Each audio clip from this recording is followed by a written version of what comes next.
Buenas a todos, bienvenidos a la cuarta edición del Club de Lectura de Prometea.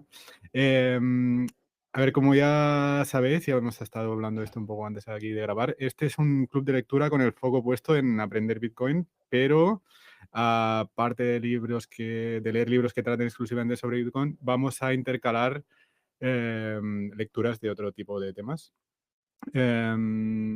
Tenemos una lista en el chat donde cada uno puede proponer algún título para tratar. Y este mes hemos elegido la propuesta de Gug con la rebelión de las masas de Ortega y Gasset. Y tenemos hoy con nosotros a Javier Maestre como invitado. Javier, muchas gracias por estar aquí.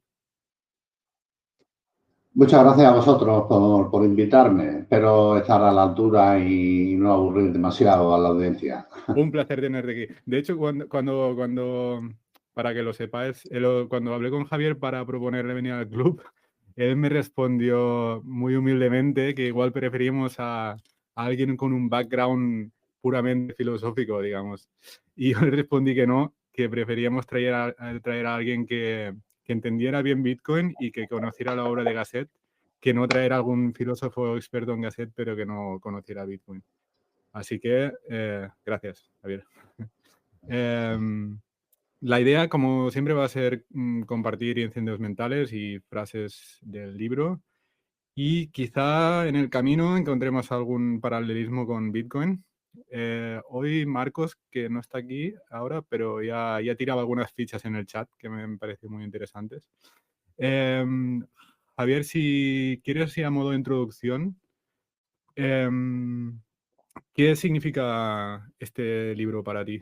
¿O cómo diste con el libro? Bueno, yo este libro, vamos, en el chat he subido una foto de un ejemplar que tengo en casa, que era pues de la biblioteca de mi padre, un ejemplar de 1956. Entonces, bueno, pues un libro que siempre ha estado por ahí por casa, ¿no? Y yo me lo leí de chaval, pero debo reconocer que que salvo algunas dos o tres ideas así más trascendentes sobre las que luego he escrito, pues tampoco le llegué a sacar toda la sustancia que a raíz de ahora esta otra lectura que he hecho ahora ya, digamos, de más mayor o más maduro, pues he sacado, ¿no? Y realmente es impresionante la de revelaciones que nos hace Ortega en un libro que está escrito hace casi 100 años, ¿no? O sea, yo básicamente, a mí lo que más me llamó la atención lo que se me quedó y que luego he escrito en ello son dos ideas.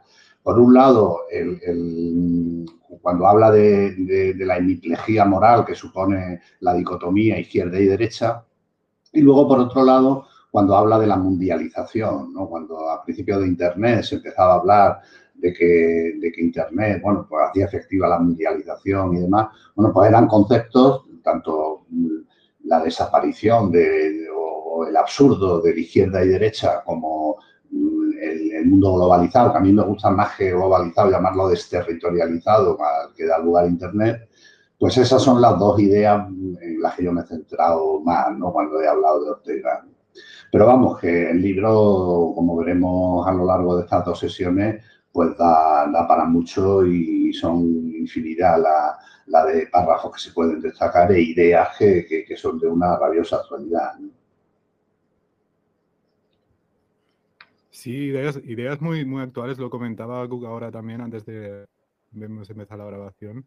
Yo creo también porque, no sé, ahora quizá lo iremos viendo, pero el libro está escrito en una época de cambios, digamos, y yo creo que ahora estamos viviendo el pico del cambio que estaba anticipando Ortega o que estaba empezando a vivir Ortega, ¿no?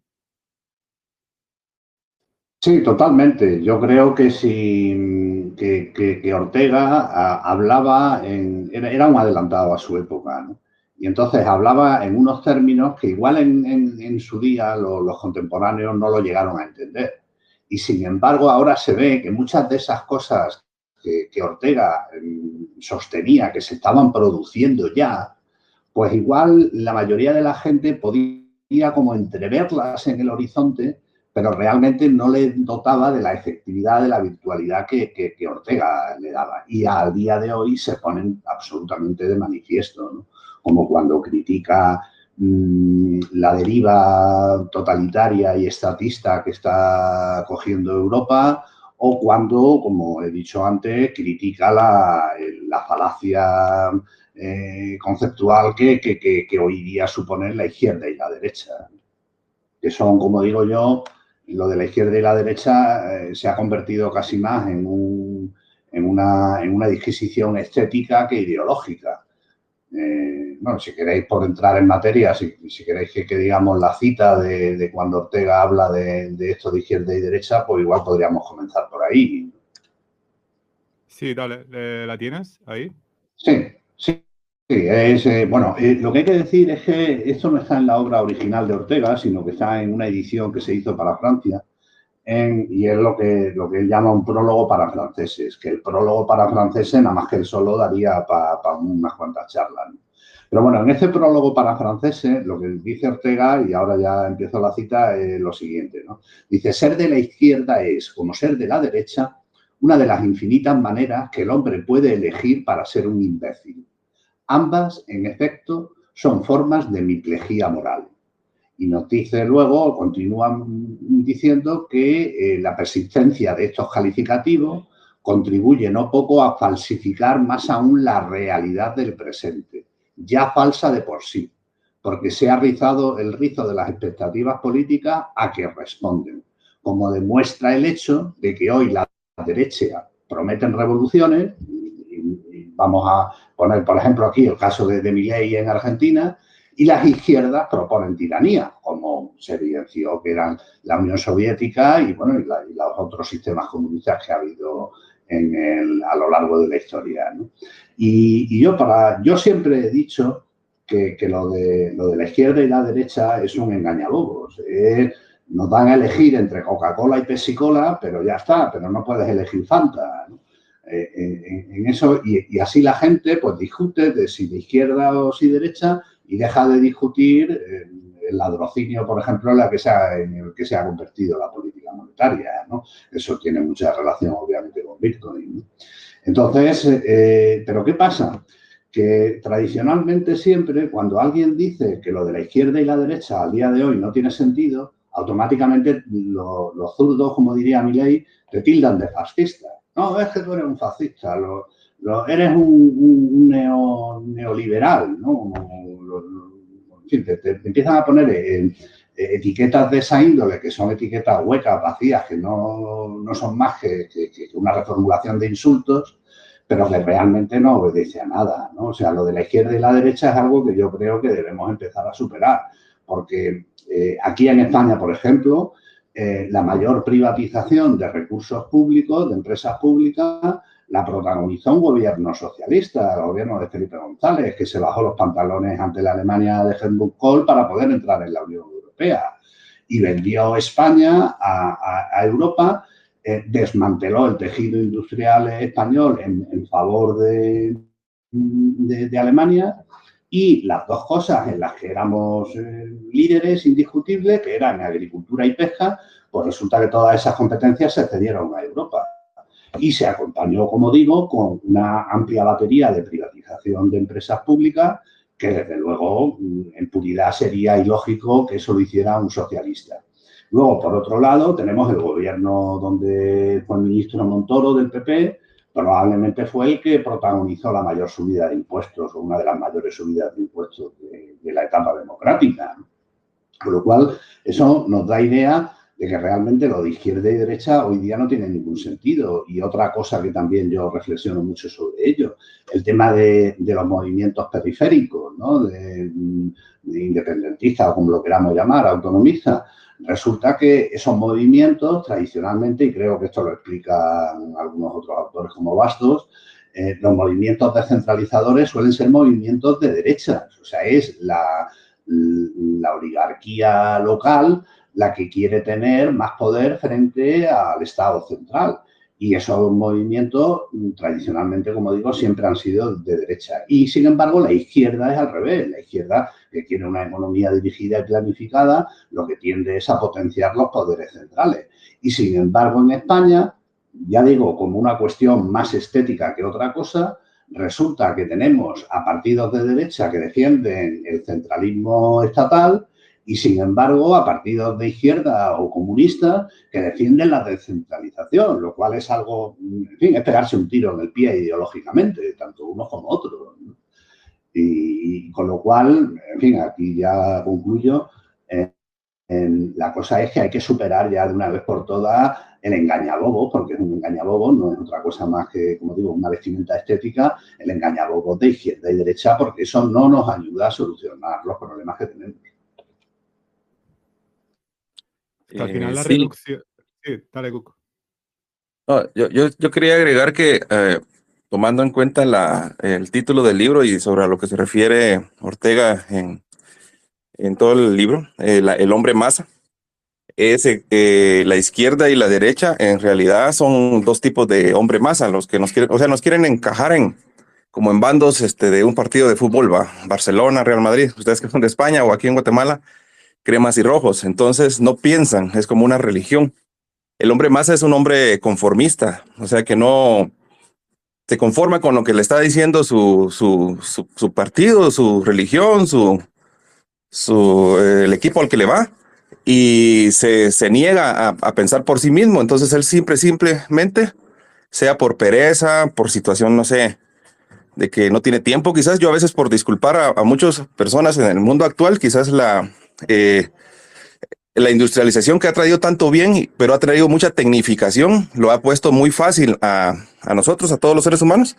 Entonces nos ha privado de entender cómo funcionan las cosas. Por ejemplo, muchos no entendemos, por ejemplo, yo soy, cuando entré en Bitcoin no entendía mucho de lo que es la programación, ¿verdad? Lo que es cómo está formado la computadora, y ahora cada vez más veo lo grandioso del logro de la tecnología, pero porque lo he ido investigando, pero la mayoría de personas solo funcionan que ya les dieron todo, entonces no se ponen a pensar de dónde viene esa productividad, de dónde viene ese desarrollo, de dónde viene la tecnología, y entonces tendemos a masificarnos de una forma que no somos, como dice Gasset, no somos ni agradecidos del pasado, ¿verdad? Y solo aceptamos lo que nos van diciendo, nos manipulan. Y precisamente la izquierda y la derecha, que en un principio solo significaba que quien se sentaba, el grupo que se sentaba a la derecha del rey y el grupo que se sentaba a la izquierda del rey, ahora termina siendo como una forma de manipularnos de que estamos en bandos distintos, cuando en realidad, como estaba hablando aquí Javier, hacen exactamente lo mismo. O sea, todos aumentan impuestos, todos hacen crecer al Estado. O sea, no hay una diferencia que a mí me explique alguien en cualquier país de Latinoamérica que derecha no hace las mismas cosas que hace la izquierda. Aquí en Guatemala ha gobernado un partido que se llama la Unión Nacional de la Esperanza, que era la UNE, era de izquierda. Después gobernó y tenía una bolsa que le dan a la gente, una bolsa solidaria, le pusieron ellos, que es una bolsa de comida, ¿va? Para mantenerlos ahí votando por ese partido. Después vino y ganó otro partido de derecha y le cambió esa bolsa, en vez de bolsa solidaria le puso bolsa segura. Entonces ahí se ejemplifica la diferencia entre los dos, ¿va? O sea, uno simplemente le cambia el nombre a las otras cosas que hacen lo mismo, ¿no? Entonces sí, es es una cuestión casi más estética que otra cosa, porque en la práctica hacen lo mismo. O sea, cuando toca subir impuestos, lo suben, ya sean de izquierda o de derecha, y cuando toca vender recursos públicos, los venden, ya sea de izquierda o de derecha el que esté gobernando. Y luego, por otro lado, lo que comentabas de la técnica, en uno de los últimos capítulos que vamos a tratar hoy, Ortega critica expresamente eso que tú has comentado. O sea, básicamente lo que viene a decir es que incluso los hombres de ciencia desprecian o desconocen, en el mejor de los casos, todo el acúmulo de historia que se ha ido aglutinando, que se ha ido decantando a lo largo de los siglos y que ha posibilitado que tengamos ahora el progreso y el desarrollo que tenemos. ¿Y qué pasa? Que si olvidamos de dónde venimos, todo ese bagaje histórico que tenemos, estamos condenados a perderlo, porque vamos a incurrir en errores que ya se entendían superados, pero como lo hemos olvidado, pues volvemos a caer otra vez en la misma. Y en ese sentido, por ejemplo, es muy relacionado con Bitcoin. Todos los que caemos en la madriguera de Bitcoin, lo primero que empezamos es a estudiar el tema del dinero, de cómo se ha formado a lo largo de la historia. La mayoría de la gente, el 99% de la gente, no tiene ni idea de lo que es el dinero. Incluso habrá algunos que todavía sigan pensando que el dinero está respaldado por oro, ¿no? Entonces, y el dinero al final no es más que una tecnología, es una tecnología para poder facilitar el intercambio y la cooperación y superar así la violencia. Y Ortega y Gasset pone de manifiesto cómo el desconocimiento de toda esa tradición histórica nos lleva a la barbarie y nos lleva a un incremento de la violencia. Y aquí con esto también, bueno, pues con otro libro que es el del individuo soberano, que quien quiera estudiar la historia de la violencia, ese también vendría muy bien y que me imagino que algún día tocaremos en este club de lectura. Se va a tratar este. Sí, lo de un poco para cerrar, si queréis, lo de... estaba pensando cuando estabas diciendo de izquierda y derechas que ya tendríamos que tenerlo superado, pero es que yo creo que vamos a peor. O sea, esto desde que lo escribió Ortega y Gasset hasta ahora, yo creo que el vacío de sentido que es izquierda-derecha, cualquier categoría de estas, ha ido a más. Yo creo que se ha convertido es un circo constante donde solo vende el titular y frases vacías de sentido. Y tal como estamos hoy en día con lo que vimos pendientes del algoritmo, ¿no? Que todo se reduce al mínimo, para mí está empeorando. Sí, por eso decía que lo que Ortega y Gasset daba ya por hecho, por decirlo de alguna manera, no era más que un proceso que está ahora en su fase más aguda. En una fase aguda y, desde luego, desde el punto de vista de lo que nos interesa a nosotros, de los temas monetarios, está al borde del colapso, de la aniquilación, utilizando términos que cuando él habla, Ortega, de la aniquilación de Occidente, estamos al borde de esa aniquilación de un sistema que, bueno, que ha durado... Empezó a principios del siglo XX y se consolidó con el Nixon Shock y bueno, tenemos pues desde 1971, creo que fue el Nixon Shock, con este dinero que es un dinero de mentira, ¿no? Un dinero falso al final. Y ese dinero falso y cómo se aglutina está contribuyendo cada vez más al hombre masa. Al hombre masa en el sentido que hemos comentado, de una persona mediocre, sin aspiraciones, que pretende que el Estado se lo solucione todo, con dejación de su responsabilidad individual. Claro, el manejo del dinero por parte del Estado coadyuva a esa situación de hombre masa. Con lo cual, todo lo que decía Ortega y Gasset, si ahora mismo se levantara Ortega y Gasset y nos viera, se llevaría las manos a la cabeza, porque yo creo que él no pensaba que esto iba a llegar al nivel al que estamos ahora. Él pensaba, y de hecho en algunas partes del libro habla, de que el liberalismo del siglo XVIII y de gran parte del siglo XIX es una realidad a la cual no podemos desconocer y que todas las revoluciones que hubo posteriores lo único que van a hacer es que se vuelva a ese liberalismo, porque ese liberalismo es lo que forma parte de la sociedad occidental y de la sociedad europea. Yo creo que él pensaba que íbamos a volver al liberalismo antes de llegar a la situación en la que estamos. Y en este sentido, bueno, pues vamos a ver si lo que pasa en Argentina con Milei, las esperanzas que hay puestas en que realmente desarrolle una política liberal, en el sentido más filosófico del término, y no este estatismo proteccionista que nos está llevando a la ruina como civilización. Sí, precisamente lo que mencionabas sobre lo del dinero, es que se ha vuelto todo tan superficial que la verdad es que muchos nos hemos estado como en un sueño profundo donde solo recibimos las cosas como tal como los niños, ¿verdad? Los niños ahorita saben usar celulares, saben usar un montón aparatos electrónicos porque se los reciben, son tan fáciles de usar que un niño puede usar un teléfono inteligente. El problema es que como mi mamá es una de las pocas personas que no se asumió la tecnología, no usa celular ni nada de eso, y ella siempre se ríe de que nadie se recuerda de los números de teléfono y no sabemos hacer multiplicaciones, ni restas, ni sumas, nada manualmente, ¿verdad? No estoy de acuerdo 100% con ella, pero a lo que voy es que hemos perdido como una pereza mental de averiguar de dónde vienen las cosas. Y eso de que un niño o un bebé puede usar un celular no quiere decir que ese bebé sea más inteligente.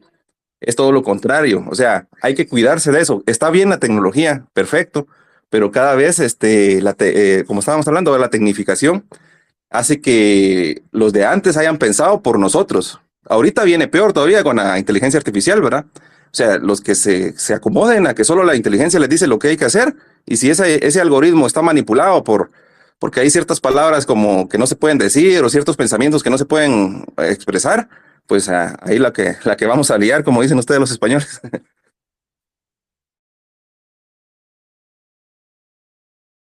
Si queréis, Pues vamos... sí. Dale, Javier. No, era un poco porque no, por cortar el silencio, ¿no? Es más en la línea de lo que estamos comentando, ¿no? Que Ortega pone de manifiesto como ese olvido porque él lo que viene a decir es también que la civilización es un sistema de equilibrios muy inestables y que en cualquier momento se puede caer abajo.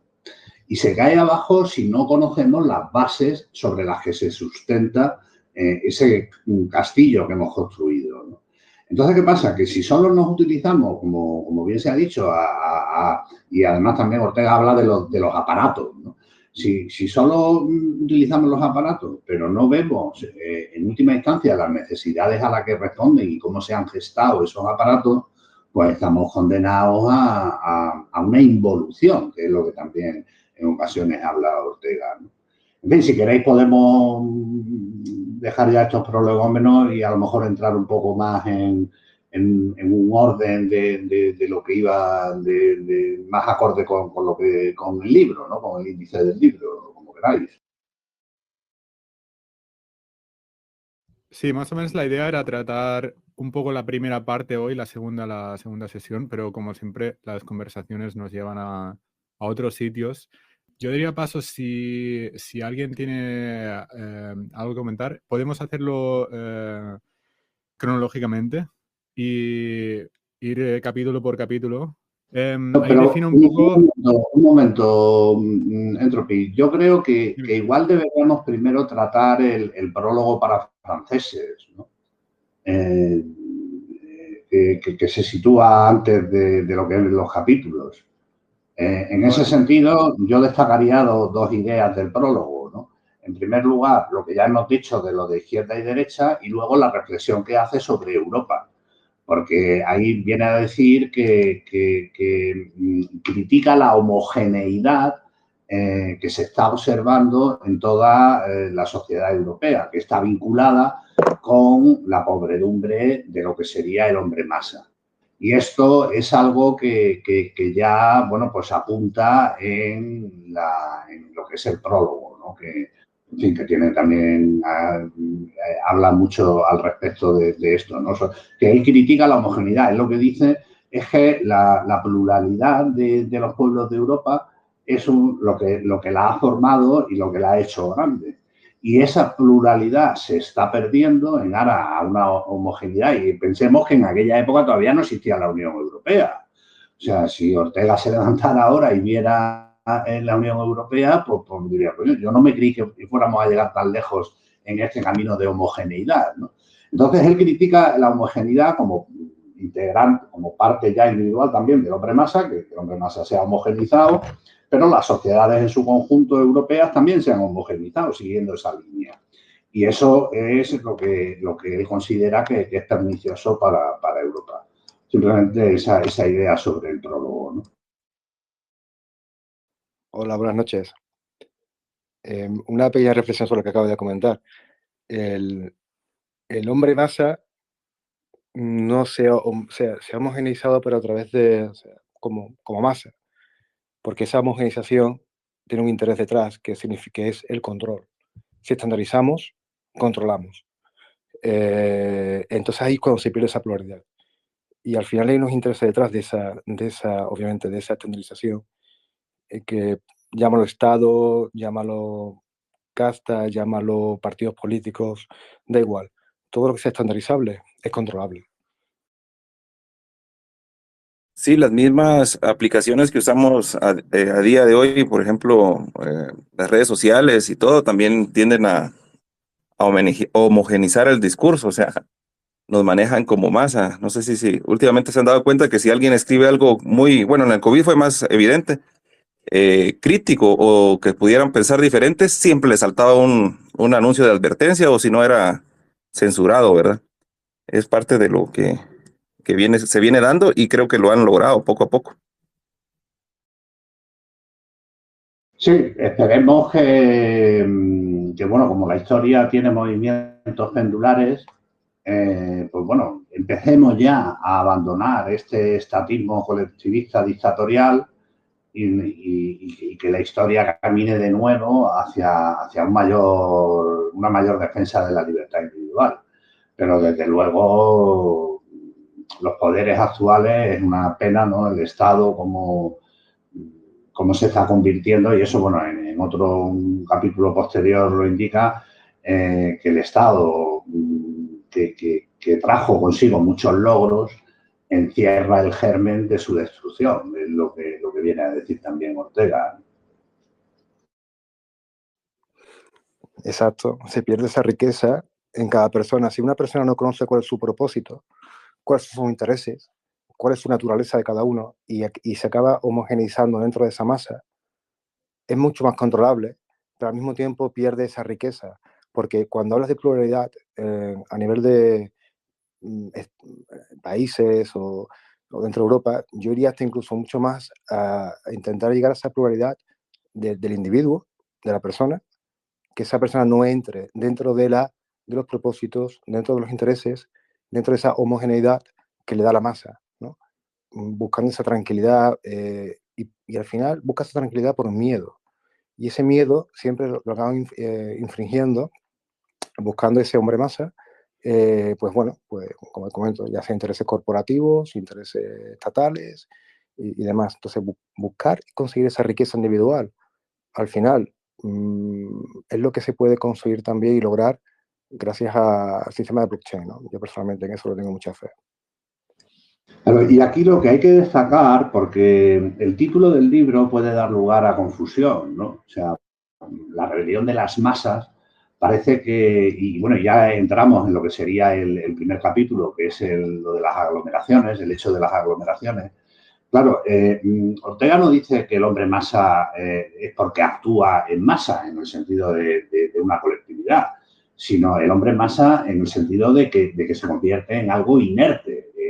Esa pérdida de aspiraciones individuales, esa pérdida de individualismo y demás, es lo que hace que se convierta en un ser inerte que desconoce su pasado y que no tiene proyección de futuro.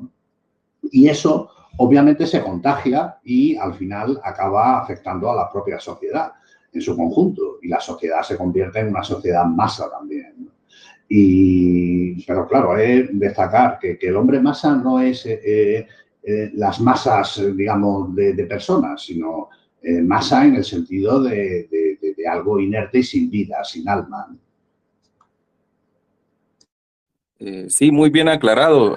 Incluso se puede pensar que son ¿cómo se llama? El populacho, ¿verdad? De las personas, la mayoría. No siempre, o sea, en todo estrato social hay hombre masa, él lo menciona ahí. O sea, pueden ser incluso en el estrato científico que uno podría decir, bueno, es una élite, ellos no piensan por sí mismos, ¿no? Pero hay un grupo que ascribe a no incluso opinar, por ejemplo, con esto del cambio climático. O sea, es como que es verdad, hay estudios sobre el cambio climático, pero no hay crítica. O sea, todos asumen lo que tienen que asumir y pues quizás por controles económicos que les han de tener porque les quitan el sustento o no sé por qué, pero no deciden pensar por sí mismos, entonces piensan como una masa, como un gremio. Es algo que también nos puede pasar en distintos ámbitos, incluso a nosotros los Bitcoiners, ¿va? Siempre hay que estar atentos a no caer en eso de no analizar la situación donde estamos, de no ver la objetividad y dejarnos llevar por pensamientos conformistas, ¿no? Eso que comentas, o sea, yo recuerdo hace poco una discusión con unos amigos que están, vamos, dos temas muy polémicos, ¿no? El tema del cambio climático y, por ejemplo, el tema de Ucrania, ¿no? Entonces, ¿qué sucede? Que el discurso mainstream o el discurso masa que nos han intentado meter la píldora es que el hombre se está cargando el planeta con las emisiones de CO2 y que Zelensky es un paladín de la democracia, ¿no? Entonces, si cuestionas cualquiera de esos dos dogmas, lo que yo he observado es que la mayoría de la gente tiene una reacción violenta. O sea, violenta, visceral y emocional. Y claro, y te tachan de que eres un negacionista, de que estás en contra de que el ser humano sobreviva, una serie de sandeces que no tienen ningún discurso lógico detrás. Es simplemente pura emoción. Y eso, de alguna manera, también lo dice Ortega, porque dice que Ortega, la manifestación de la voluntad de ese hombre masa, es precisamente con la violencia. Hace de la violencia, que él dice que anteriormente la violencia era la última ratio, o sea, cuando todo lo demás no funcionaba, aparte de la violencia criminal, ¿no? Cuando la violencia, cuando todo lo demás no funcionaba, pues entonces al final había que recurrir a la violencia. Sin embargo, el hombre masa recurre a la violencia como primer recurso. Y eso lo vemos ahora, por ejemplo, también en otro mantra de la actualidad, como es el tema de la violencia de género, ¿no? Donde la masa, o sea, ese pensamiento masa, no, entiéndame, no como muchedumbres, sino como pobredumbre de pensamiento, ha dado lugar a la destrucción de principios que han llevado siglos a sentarse, como por ejemplo la presunción de inocencia. O sea, en temas de violencia de género, si tú eres hombre, se supone que eres culpable. Y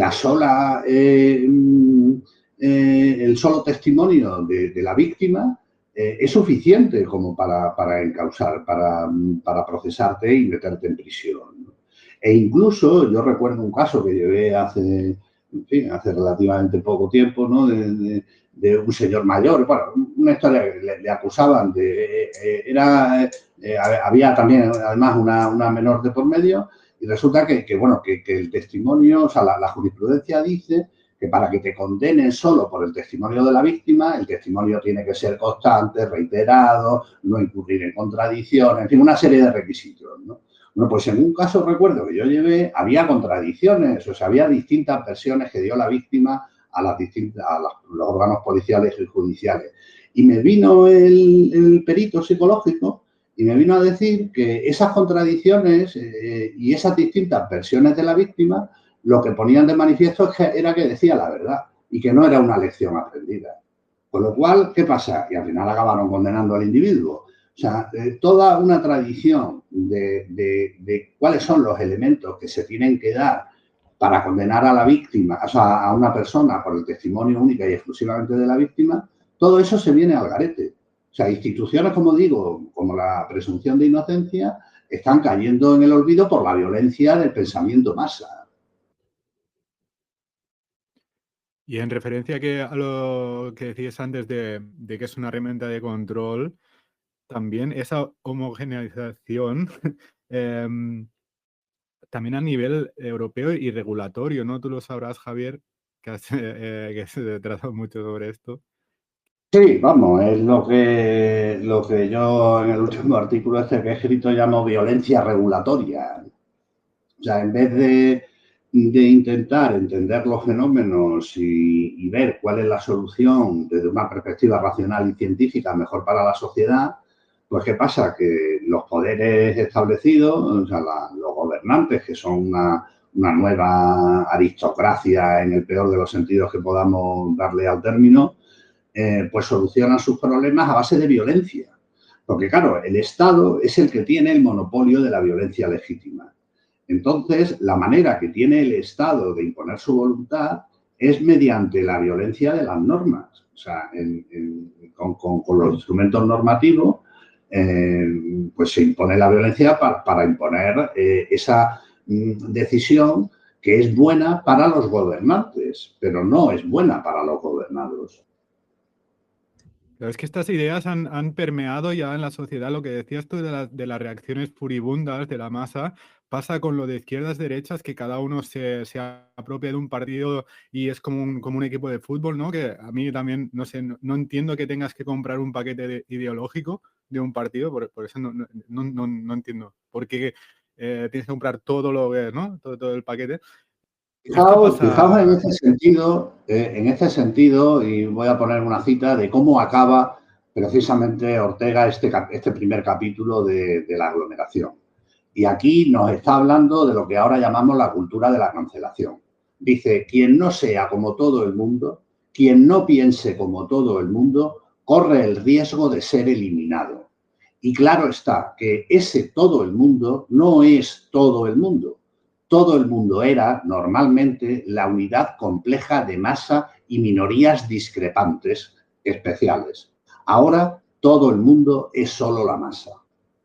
Eso resume en gran medida lo que hemos estado hablando al respecto. Exacto. Sí, en el discurso político se escucha mucho eso del pueblo, ¿verdad? Por el pueblo. Perdón, solo voy a atender aquí que tengo un niño. Perdón, me quedé A ver. un ratito fuera.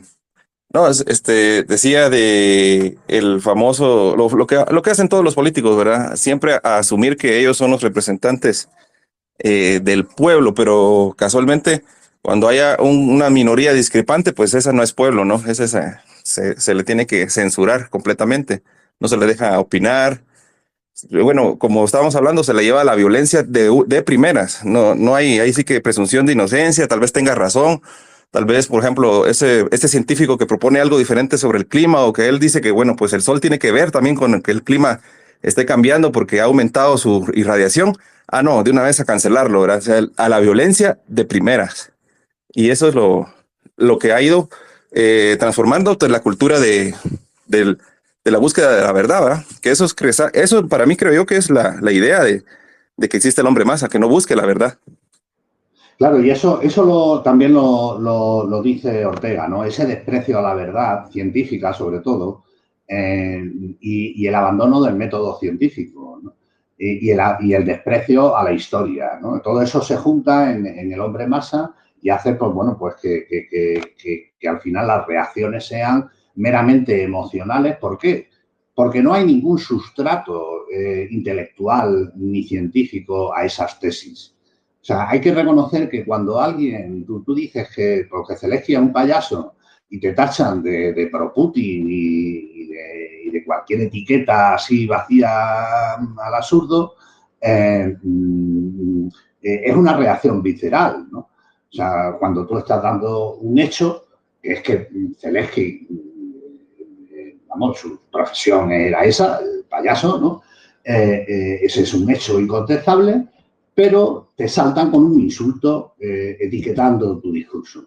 Eso es una reacción visceral que no se corresponde con un análisis de la realidad en busca de la verdad.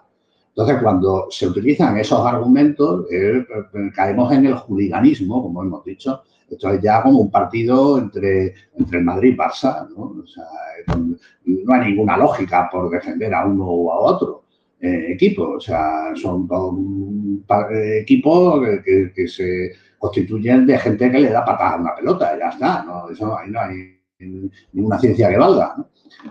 Bueno, pues ese hooliganismo se está trasladando a cosas realmente serias y trascendentes, como es el tema de la calentología, lo que yo llamo la calentología, ¿no? O el mantra climático, ¿no?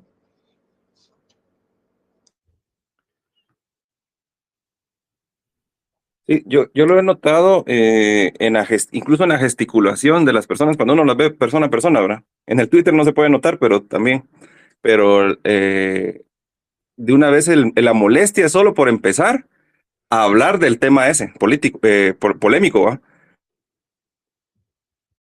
ya empieza, se ven los ojos, o sea, sí es algo como tribal, muy de colectivismo. O sea, los seres humanos antes éramos tribus, ¿va? De ahí tal vez viene de que no, poco a poco hemos ido saliendo, pero si se sigue descuidando la cultura del conocimiento que nos ha costado tanto construir, pues puede ser que volvamos, como dice Gasset, ¿va? Vamos a volver, podemos perder todo. Y no necesariamente que la tecnología se va a perder. O sea, como pasa en China, ¿va? Puede ser súper avanzado el gobierno y la tecnología y todo, pero el resto de nosotros puede ser simplemente una masa útil, ¿verdad? En parte se corresponde con una crítica que hace en uno de los últimos capítulos sobre la excesiva especialidad, ¿no? Él, de alguna manera, añora el hombre enciclopédico del romanticismo, tipo Da Vinci, y claro, y esa superespecialización hace que se pierda un poco de vista el bosque, ¿no? Nos centramos en el árbol y al final no vemos que el árbol no está aislado, que el árbol forma parte de una comunidad, de un ente más amplio.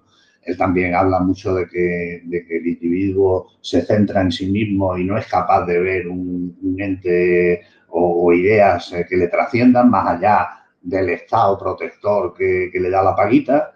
Y eso, bueno, pues contribuye a la pobredumbre, tanto del individuo como al final de la propia sociedad.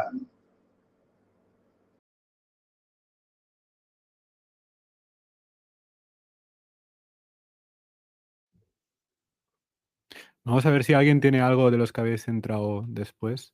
¿Queréis compartir algo, una cita o algo de los primeros capítulos que estamos tratando?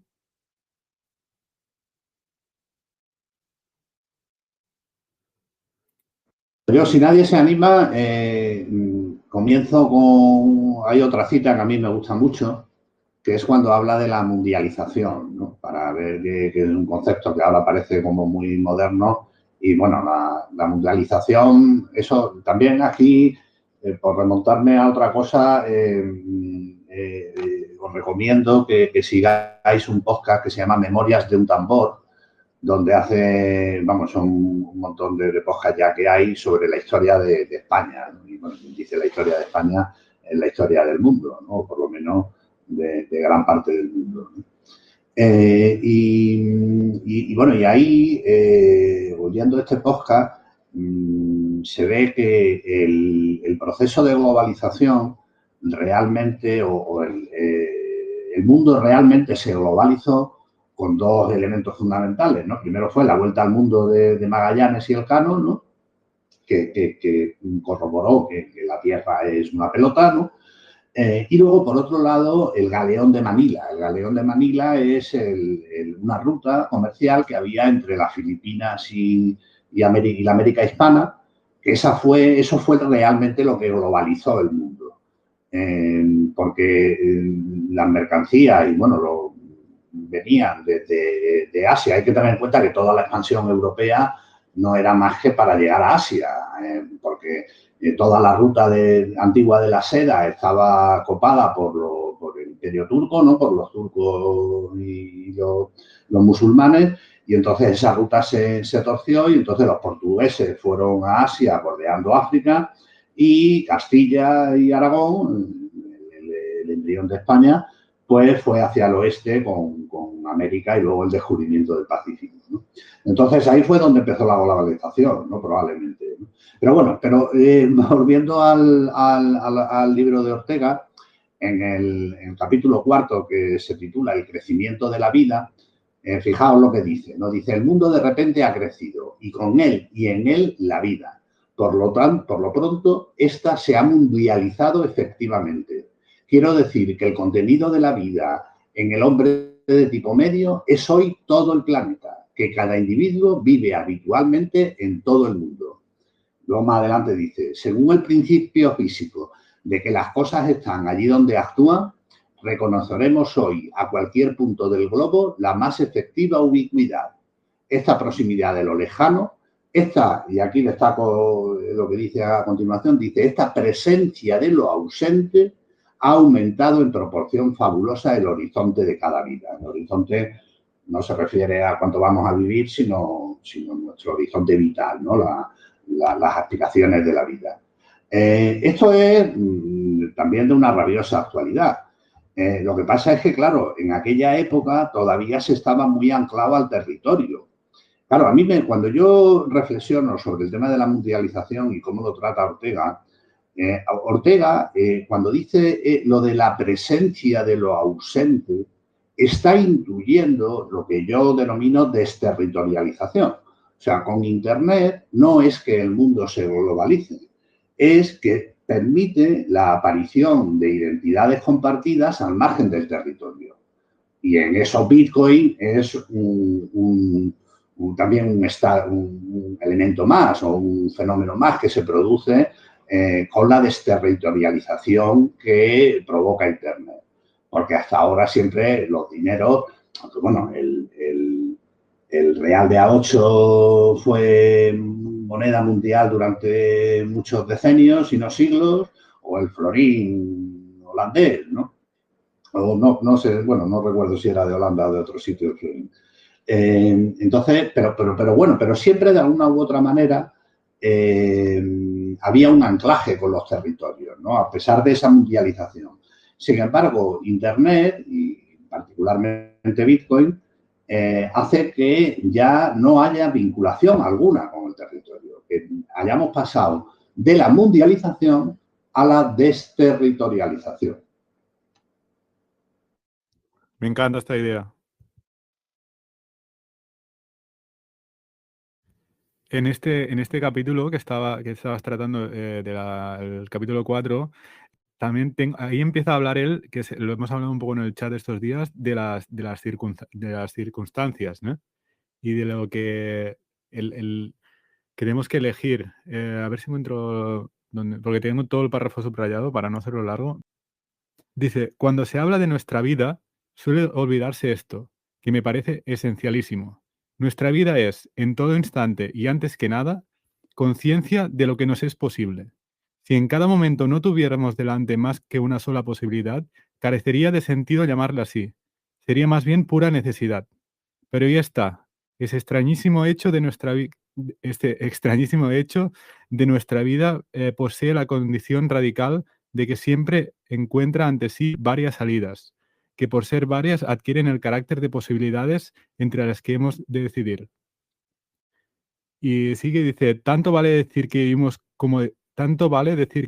como decir que nos encontramos en un ambiente de posibilidades determinadas. A este ámbito suele llamarse las circunstancias. Toda vida es hallarse dentro de la circunstancia o mundo, porque este es el sentido originario de la idea mundo.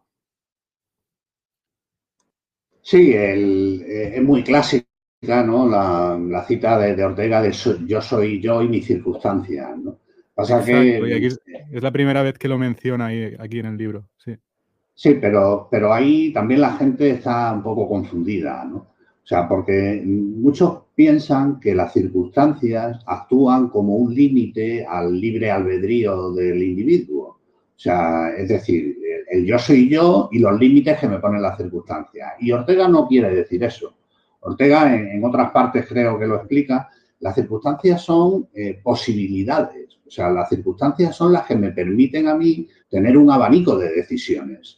Y el yo es el que decide entre las circunstancias en el contexto en el que estoy. O sea, las circunstancias no me limitan, sino que es el vehículo a partir del cual el yo se manifiesta. Entonces, por eso el yo es el fuero interno de las personas más el contexto en el cual se desarrolla ese fuero interno. Sin ese elemento externo, pues realmente no hay yo tampoco, ¿no? O sea, el yo al final acaba reduciéndose al yo masa, al yo inerte que no interactúa con el entorno más que, como hemos dicho, para que el Estado le solucione las papeletas, ¿no? Entonces, el tema de las circunstancias es un pensamiento fundamental en toda la obra de Ortega. ¿Sí? Sí, yo quería agregar aquí también que yo entiendo, por ejemplo, las circunstancias como lo que nos viene dado por naturaleza, por decir así, en filosofía diría la metafísica, ¿va? Que es lo que único que nosotros no podemos cambiar. También se menciona en la Biblia cuando no soy religioso, pero cuando habla de que las cosas que yo puedo cambiar, pues tengo que tener fortaleza para hacerlas, ¿no?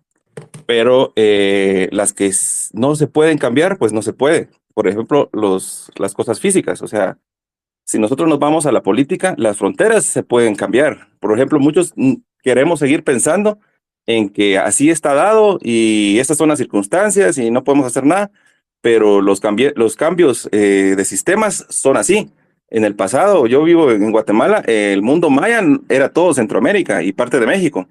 Entonces, esa era la frontera. Bueno, ni tenían fronteras, ¿va? Pero ellos vivían en toda América, por decir así. Entonces, ¿cómo fue que nosotros ahora le llamamos que estamos en un país y tenemos solo limitados a estar ahí? También viene con lo de las tecnologías, con el dinero. ¿Cómo es que no se puede cambiar? O sea, el dinero ya es lo que hasta donde llegamos y que ya no va a haber más. Y Bitcoin está demostrando de que no necesariamente el dinero tiene que cumplir lo que hace, no muchos los economistas decían que solo eso tenía que ser el dinero. O sea, todo lo que es, por decir así, que el hombre puede cambiar, lo puede hacer.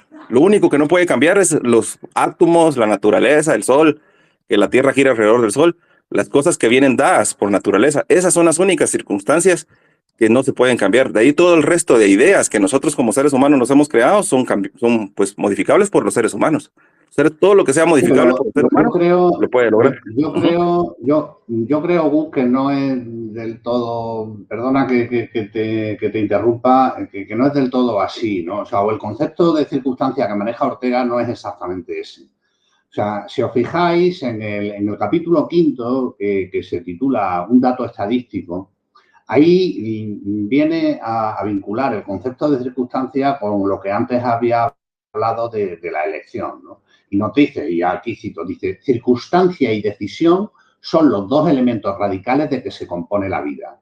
Y luego dice más adelante, dice, es falso decir que en la vida deciden las circunstancias. Al contrario, las circunstancias son el dilema, siempre nuevo, ante el cual tenemos que decidirnos. Pero el que decide es nuestro carácter. Yo creo que los condicionantes externos a los que tú aludes no entrarían dentro de la categoría de circunstancias, porque las circunstancias para Ortega son el abanico de elecciones que tenemos, por decirlo de alguna forma. Lo que tú estás refiriendo es la base del conocimiento.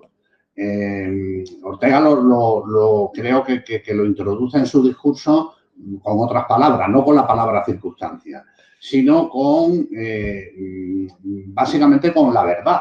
O sea, la realidad, eso sí es un límite a lo que podemos hacer y podemos dejar de hacer. O sea, obviamente 2 más 2 son 2 y eso es una realidad que no podemos desconocer a la hora de tomar nuestras decisiones, ¿no? Pero ¿qué sucede? Que Ortega de alguna manera lo que critica es que el hombre está perdiendo también el contacto con esa verdad. O sea, a base de la técnica y de la artificiosidad de los aparatos y demás, llega un momento en que no sabemos realmente que 2 más 2 son 2. O sea, que 2 más 2 son 4. O sea, digamos que tú sabes en tu fuero interno y por lo que has estudiado y demás que 2 más 2 son 4. Sin embargo,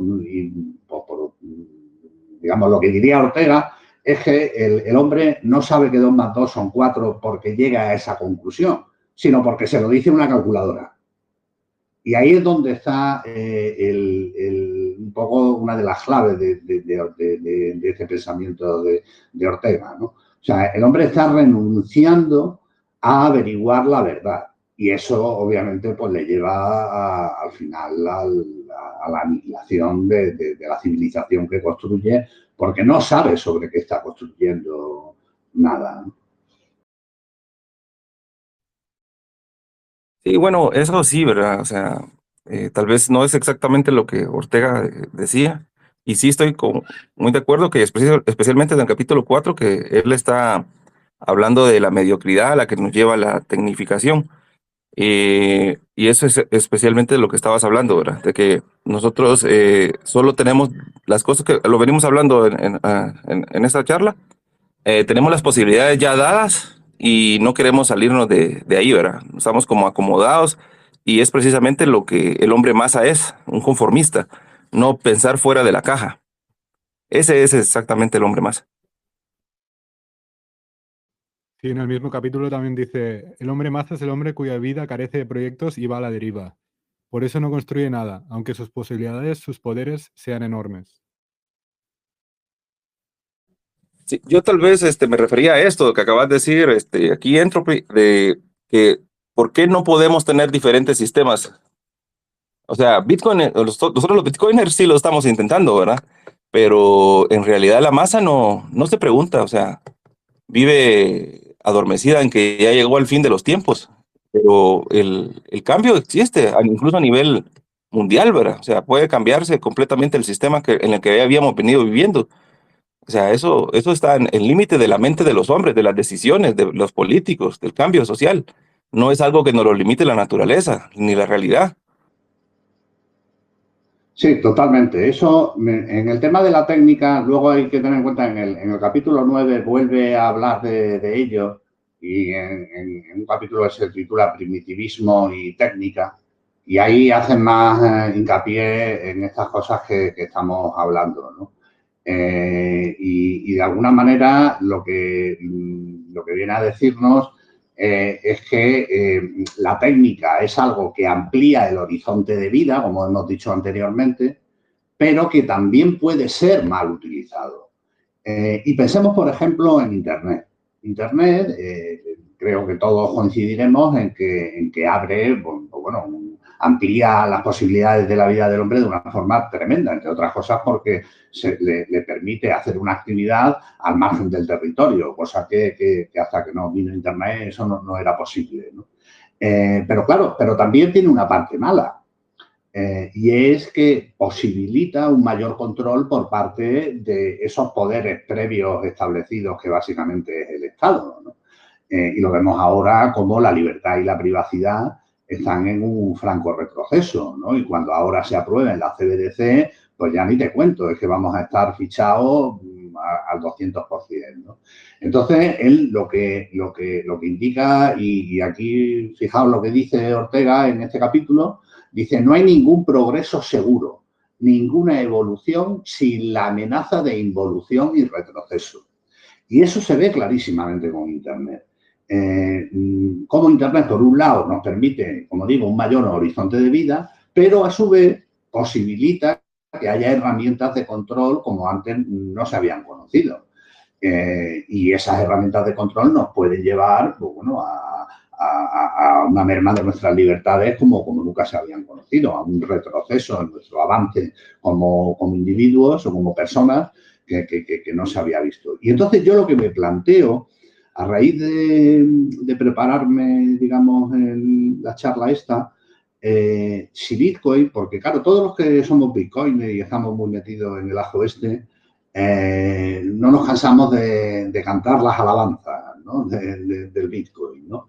Pero yo me pregunto si con Bitcoin no podrá pasar algo como con Internet, en el sentido que dice Ortega, ¿no? O sea, Bitcoin nos permite un mayor horizonte vital, sobre todo en materia de cooperación e intercambio, pero hay veces que yo me planteo, digo, bueno, ¿y no tendrá algún lado malo? Igual deberíamos reflexionar sobre ello también, sobre si Bitcoin como avance tecnológico que ensancha nuestro horizonte vital no puede suponer, en los términos en los que dice Ortega, una catástrofe. Él habla, dice, la rebelión de la masa puede ser el tránsito a una nueva y sin par organización de la humanidad, que eso también guarda mucha relación con Bitcoin. Bitcoin nos permite vislumbrar una nueva organización de la sociedad, pero luego, y dice, pero también puede ser una catástrofe en el destino humano. Y luego lo vincula con el progreso, que el progreso no es siempre hacia arriba, hay veces que progresamos hacia atrás, ¿no? Entonces, cuando leí esta parte, digo, coño, o sea, no hemos reflexionado sobre los peligros que tiene una adopción de Bitcoin por parte de estos poderes liberticidas. Pensamos que si los estados adoptan Bitcoin, eso va a contribuir a la libertad de los individuos, pero ¿y si no? Como diría José Mota, ¿no? Un cómico español. ¿Y si no? Es muy buena esta reflexión. Sí, adelante. No digo que, quería decir que es muy buena esta reflexión y lo bueno es verlo, o lo interesante es intentar verlo ahora y no de aquí 100 años, ¿no? Que en retrospectiva todas estas cosas se ven, pero en el momento no. Pero dos cosas aquí. La primera que pienso que respecto a Bitcoin, o sea, venimos o estamos tan en la mierda, si se me permite, que es muy difícil, creo, ver algo peor o ponerse un punto de vista más negativo. Por otra, yo no sé la frase esta que decías ahora, si los estados adoptan Bitcoin y tal, que va a suponer una mejora para... Yo ahí ya no lo sé. Cuando ponemos al estado por el medio ya no tengo nada claro y no sé si esto va a traer mejoras y tal. Pero como usándolo de manera soberana, definitivamente. Y me cuesta ver algo negativo, ¿eh? Pero quizá porque venimos de donde venimos y estamos de donde estamos. Claro, pero yo creo que no debemos perder la perspectiva de que todo avance tecnológico, sin duda alguna, todos han sido usados tanto para el bien como para el mal. Nosotros cuando analizamos Bitcoin nos centramos en las posibilidades, digamos, beneficiosas que tiene. Y creo que deberíamos ir más allá y como un avance tecnológico que al final Bitcoin es eso, un avance tecnológico fruto de 10.000 años de evolución de instrumentos para el intercambio y la cooperación. Eso es lo que en última instancia es Bitcoin. Sí, ese avance tecnológico, igual que Internet, ahora mismo lo vemos claramente, las cosas malas que tiene, el Internet ha contribuido también al hombre masa que dice Ortega. O sea, en algunas partes habla del esnovismo, de cómo la gente tiene argumentos pueriles, sencillos, frases hechas, tópicos, prejuicios. A todo eso ha contribuido Internet. O sea, mucha gente, Internet es para ver el TikTok y el Instagram y las tonterías de turno, ¿no? Y eso es algo que es pernicioso. Entonces, junto con un ensanchamiento del horizonte vital, también tiene su parte negativa. Entonces, igual Bitcoin, yo tampoco alcanzo a verlo, pero creo que es una idea o una cuestión que no debemos despreciar y que sería interesante reflexionar sobre ello, ¿no? Sobre cómo Bitcoin puede ser mal usado, ¿no? Es algo que yo desde luego no he leído nunca nada al respecto, ¿no?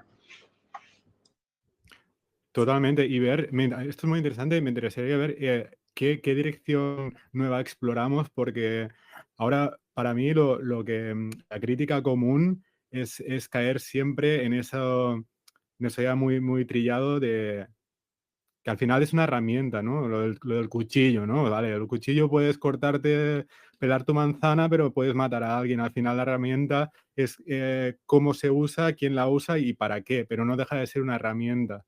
Y las principales críticas, sobre todo desde la gente que no entiende, es, no, Bitcoin es malo porque lo pueden usar los terroristas para blanqueo de dinero, tal, no sé qué, no sé cuántos, ¿no?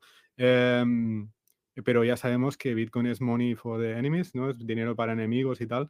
Esta crítica ya está, ¿no? Me gustaría ver si en un futuro vamos dando con quizá otras críticas que se salgan de esto que ya está más manido, ¿no? Yo no la veo, Sí, tampoco al fin. aún. Yo no la sé, no la sé ni la he visto, pero está bien pensar en eso, es muy interesante. Pues yo lo planteo como posibilidad, ¿no? O sea, como posibilidad que no debemos menospreciar. O sea, porque a ver si nos creemos que oye, que hemos descubierto la pólvora, como diríamos, ¿no? O sea, hemos descubierto la pólvora, pero la pólvora, igual que se puede usar para hacer una carretera, se puede usar para tumbar una muralla. Entonces, oye, igual Bitcoin tiene algún lado no tan bueno que no hemos explorado. Y para que no nos pille de sorpresa, pues igual conviene explorarlo. Simplemente planteo eso un poco, es más, un ejercicio intelectual hoy día que otra cosa, ¿no? Porque en la práctica, a mí es que, igual que a ti, no se me ocurre en qué entorno puede ser malo la adopción de Bitcoin. Pero no lo descarto, que pueda haber algún entorno en el que se pueda mal utilizar, ¿no? Aunque sea simplemente con el rollo este de los ordinals y demás, ¿no? O sea, vemos, hay mucha gente que puede considerar que el uso de los ordinals es malo para el funcionamiento de Bitcoin como sistema de cooperación e intercambio. Y Bitcoin permite, obviamente, esa utilización, ¿no? Entonces, igual puede haber algo ahí, alguna utilización de Bitcoin que pueda ser perjudicial, ¿por qué no? O sea, no todo tiene que ser bueno. Sí, totalmente. Este es un buen Yo melón pienso que para abrir, pero no sé, no creo que toque con el libro, pero sí, estaríamos aquí un buen rato hablando de esto. Dale, Gux. Yo perdón. pienso que ya se dio, o sea, no es Bitcoin en sí, pero así como nació NIO, también tenía al señor Mr. Anderson, ¿va? Es una broma, a Mr. Anderson. Entonces, ¿por qué lo digo? Por los CBDC. O sea, los CBDCs, o sea, nunca los hubieran inventado, pienso yo, ¿va? O los hubieran tomado tan en cuenta si no fuera por el éxito que tiene Bitcoin, a lo que ellos le llaman la blockchain, ¿va? Pero en realidad fue Bitcoin el que desató todo esto y ahí están los CBDCs que lo están impulsando y para mí ese es el colateral que surgió de Bitcoin, ¿verdad? Bueno, la CBDC en ese sentido puede que sean como una especie de subproducto residual de la tecnología de Bitcoin. No vamos a hablar del humo de blockchain, ¿no? O sea, Bitcoin nos permitió, entre otras muchas cosas, vislumbrar la posibilidad de crear un activo real escaso. Y de alguna manera a eso se agarran, pues bueno, pues mucho bitcoineo que hay, ¿no? Y mucha tokenización y cosas de estas, ¿no? Entonces, la CBDC sin Bitcoin, pues probablemente no hubieran salido o hubieran salido de una forma muy distinta como están. Pero de todas maneras yo creo que la CBDC va a ser algo beneficioso para Bitcoin. Y eso se ve en el caso de Nigeria, creo que es, ¿no? Que implantaron una moneda, una CBDC local y eso lo que hizo fue al final contribuir a que la gente aprendiera a usar Bitcoin. O sea, porque claro, la gente aprende, oye, yo para utilizarla, ¿cómo se llamaba? El Narnia, no Narnia es lo bueno, no sé cómo se llamaba, la moneda de Nigeria, ¿no? Y entonces, ¿qué pasa? Que la gente aprendió, oye, mira, yo para usar esta monedita lo que me tengo que hacer es bajar una aplicación, la meto aquí, no sé qué, tal, pum, pum. Oh, mira, pues tengo aquí mi CBDC, mi Narnia de Nigeria. Pero ¿qué pasa? Oye, que el Narnia cada vez vale menos. Y sin embargo, el Bitcoin cada vez vale más. Y la tecnología es la misma. O sea, quiero decir, a nivel de usuario, como interfaz de usuario, yo me bajo mi aplicacióncita, me la instalo y además esto resulta que, según he leído, es un nodo propio y nadie me lo puede quitar, ni siquiera el Banco Central. Entonces, ¿qué pasa? La gente empezó a usar la tecnología y se pasó de la CBDC estatal a Bitcoin. Pues yo creo que las CBDC van a tener ese efecto de enseñanza a la población de que un dinero que está que se puede utilizar con el móvil o con una aplicación, pues es tan válido como cualquier otro, ¿no? Porque mucha gente dice, no, es que Bitcoin es que yo no lo puedo ver, no lo puedo tocar. No piensan que el dinero que está en el banco tampoco es suyo, ¿no? La reserva fraccionaria, como mucho, pues yo qué sé, ahora cuánto echará, un 1%, me parece que es el coeficiente de reservas que tienen que tener ahora los bancos, ¿no? Con lo cual, realmente es un dinero falsificado, el dinero que hoy día tenemos, ¿no? O sea, el dinero que hoy día tenemos hay que partir de que es una deuda impagada de Estados Unidos. O sea, ese es el origen del dinero fiat actual.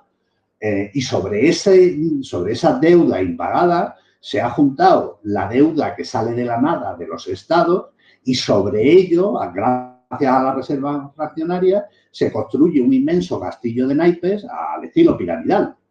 Ese es el dinero que tenemos ahora. Es una estafa el dinero que tenemos ahora.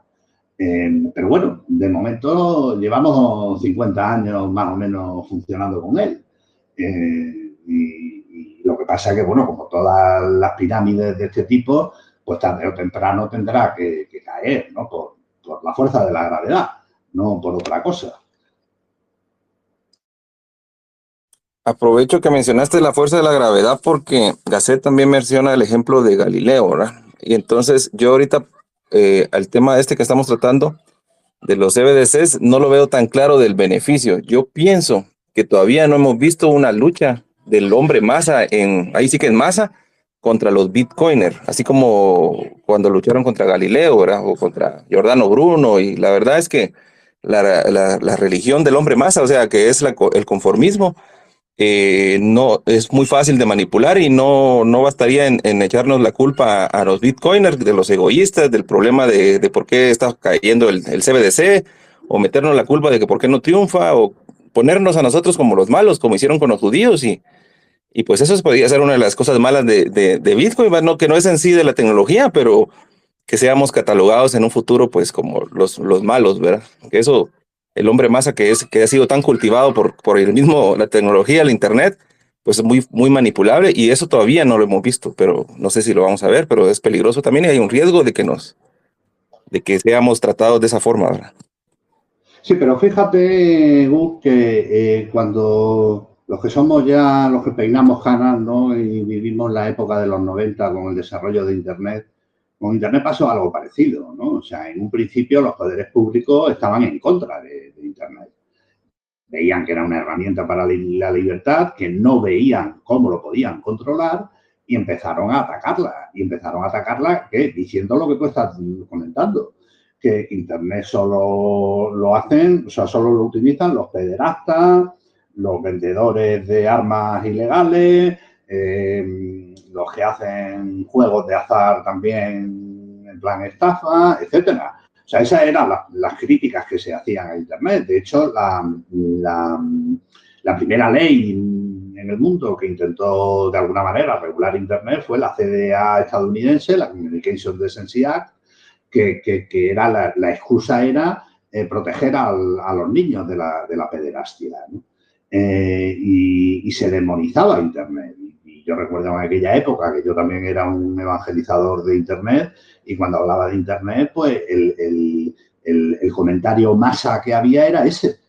Pero es que hay muchos ladrones y hay muchos pederastas, hay mucha pornografía infantil y mucho tal. Y no, esto es un instrumento de comunicación y demás. O sea, con lo cual, digamos que ese intento de vilipendiar lo van a hacer igual que lo hicieron con Internet. Lo que pasa es que los poderes públicos vieron cómo podían beneficiarse de Internet, los poderes estatales. Y de hecho, en gran áreas de la sociedad lo están haciendo. Entonces, no sé yo, volviendo un poco a lo que comentaba antes, si con Bitcoin podría pasar algo parecido, de que ellos vieran una puerta en el cual les pueda beneficiar para seguir con el ladrocinio y seguir exprimiendo a los agentes individuales que integramos la sociedad, que básicamente al final eso es el Estado, en un sistema de apropiación de recursos ajenos, ¿no? Por el uso de la violencia a través de las leyes, ¿no?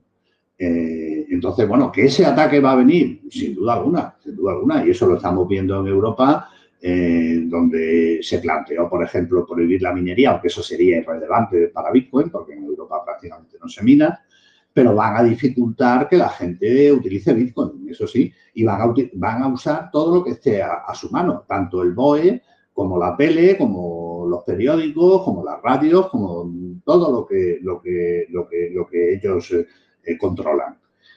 Lo que pasa es que la potencia tecnológica de Bitcoin es de una envergadura tal que dudo que esos ataques no hagan más que intentar retrasarlo inevitable, ¿no? Esa es mi opinión. Yo creo que tarde o temprano todo el mundo acabaremos trabajando con Bitcoin, seamos o no seamos conscientes de ello, porque va a ser lo más beneficioso para todos. Y si me apuras, incluso para los propios estados.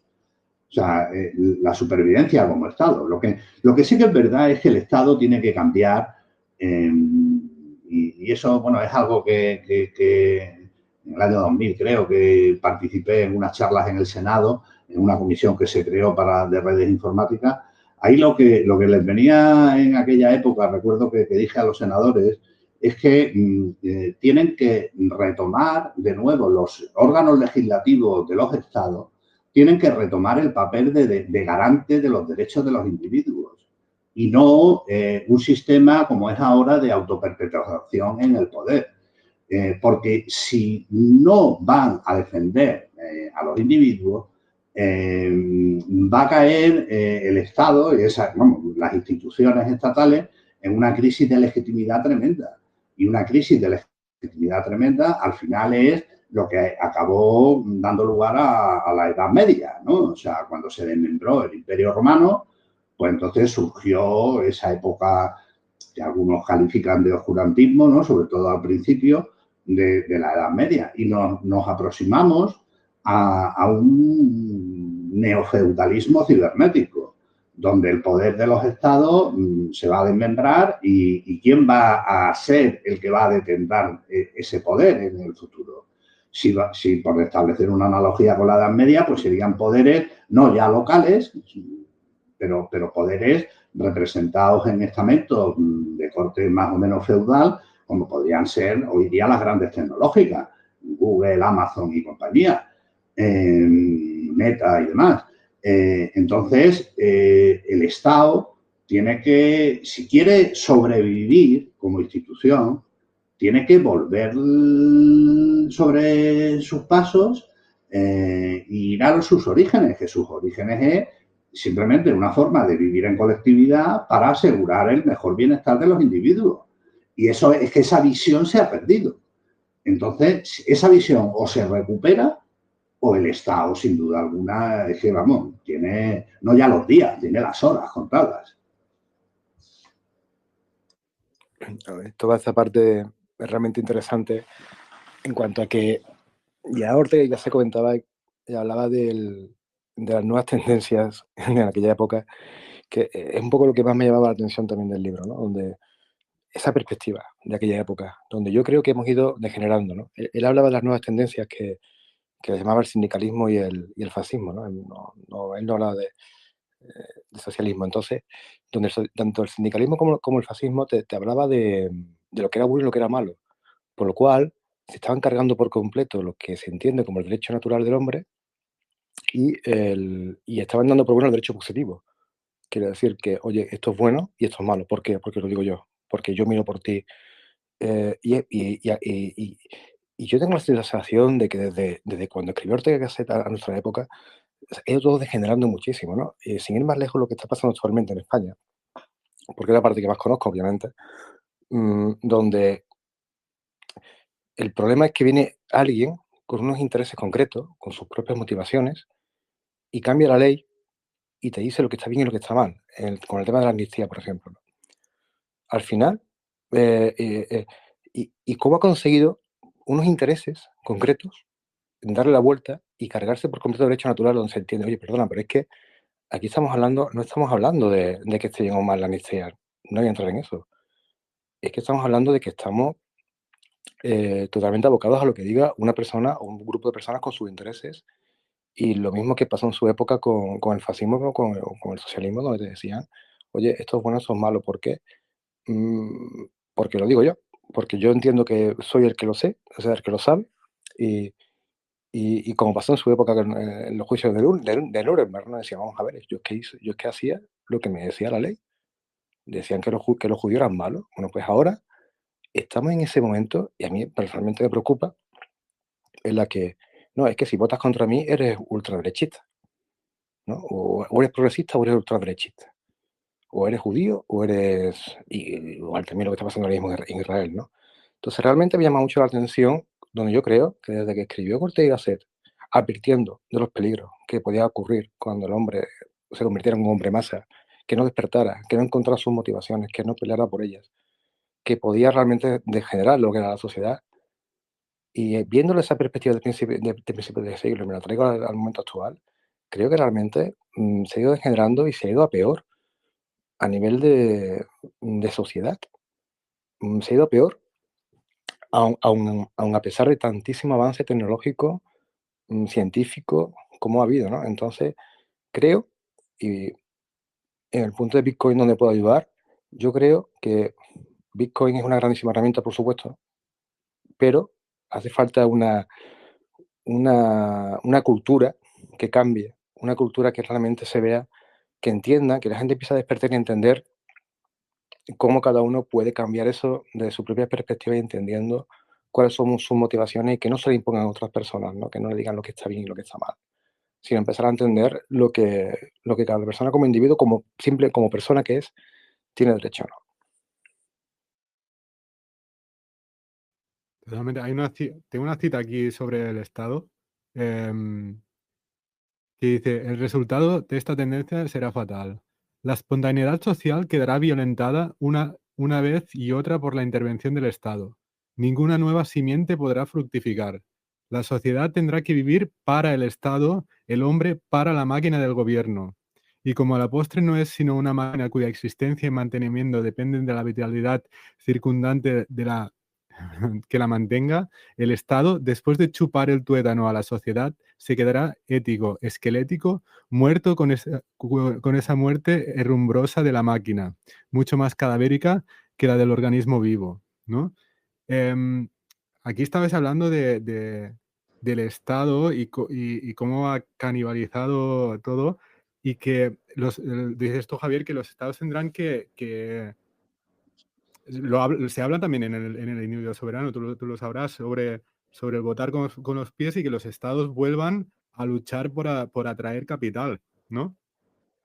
Sí, Creo que tenía que haber una reorganización, pero por otra parte, ya sabes, supongo que con Miguel Ángel Bastos o Huerta de Soto también dice, no hay nivel, ¿cómo lo dice? Ahora no me acuerdo, lo voy a parafrasear, pero como no hay nivel de Estado bueno, o sea, no hay, si hay un poco de Estado ya va a crecer hasta parasitarlo todo, ¿no? Sí, ellos se tienen que adaptar, pero ¿a qué nivel? O sea, no va a ser siempre lo mismo, o sea, no va a crecer otra vez hasta volver a parasitarlo. a ver, yo creo que el Estado ha sido útil en nuestra historia, ¿no?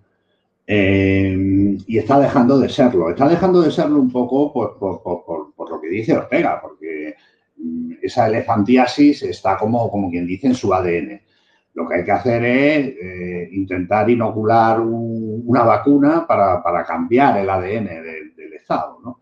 Y que vuelva a sus orígenes, que es la protección del individuo. O sea, pero fijaos que en este sentido lo que dice Ortega es, vamos, es demencial, vamos, no demencial, es súper revolucionario al día de hoy.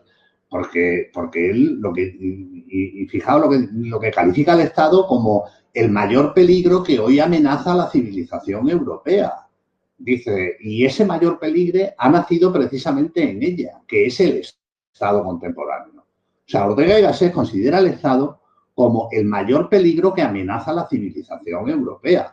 Para que nos hagamos una idea. O sea, eso, obviamente, si lo dices hoy día, pues ya enseguida te van a decir ultrafacha,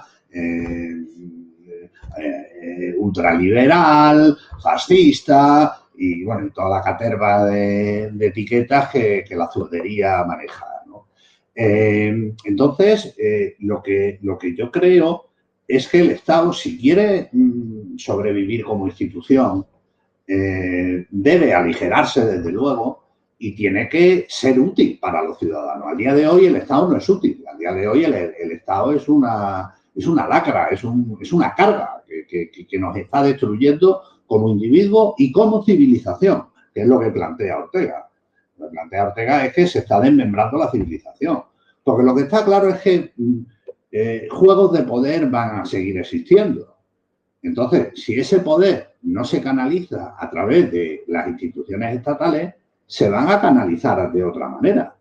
Y a ver si vamos a ir de Guatemala a Guatepeor. O sea, oye, ¿tú quién prefieres que te dirija tu vida? O sea, si admitimos que ya no hay libertad y que alguien tiene que dirigir nuestra vida, ¿quién la va a dirigir? ¿Google, Amazon y Meta o el Estado? Pues igual, como digo, nos vamos de Guatemala a Guatepeor.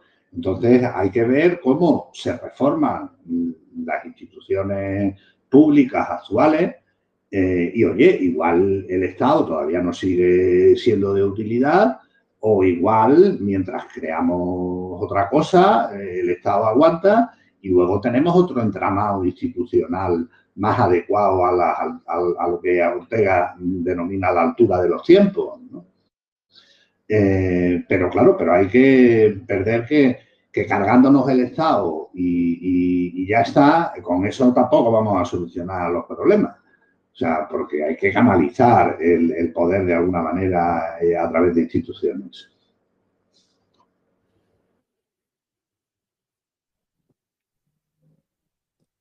Yo aquí desde Guatepeor, aquí en esos países de aquí, de nosotros en Latinoamérica, el Estado en realidad es mucho peor. O sea, sé que en Europa está más grande el Estado que acá, pero aquí no hacen exactamente más que robar. O sea, eso es sabido. O sea, el que se dedica a la política aquí es porque necesita robar más para sobrevivir. Él y su familia, y después irse a Panamá, porque ahí se van todos los de aquí de Guatemala que roban bastante. Entonces, estamos en esa situación. Lo que sucede aquí, ahí sí que del Guatepeor del futuro, ¿va? Es que nosotros los individuos, al menos en Bitcoin, vemos una salida. O sea, nosotros o sea, yo al menos no veía salida hasta que no conocí Bitcoin, porque todo va a menos acá, todo el dinero vale menos. También el peligro, la violencia. Si abrís una farmacia, te ponen un impuesto que no se lo cobran a nadie, pero si sos enemigo o te llevas mal con alguien de los funcionarios, pues a ti te ponen el dedo y a ti sí te lo vienen a cobrar, porque como aquí hay tanto, o sea, hay muchas leyes que no se cumplen, pero se las hacen cumplir solo a los enemigos, o sea, es como a dedo. Entonces aquí el Estado literalmente es una banda de criminales así organizada, como que fuera Al Capone, ¿va? Y sus amigos. O sea, entonces, ¿cómo venía uno y salía de ese sistema estando dentro de Guatemala y hablando siempre de lo que son las fronteras, donde uno no puede ir a otro lugar tan fácilmente, ¿va? O sea, no, la visa no te la dan tan fácilmente a Estados Unidos ni nada, tienes que irte mojado, ¿va? Entonces, Bitcoin te da un espacio, como que dice otro país, donde puedes emigrar y poco a poco ir ahorrando cuando le entendés, ¿verdad?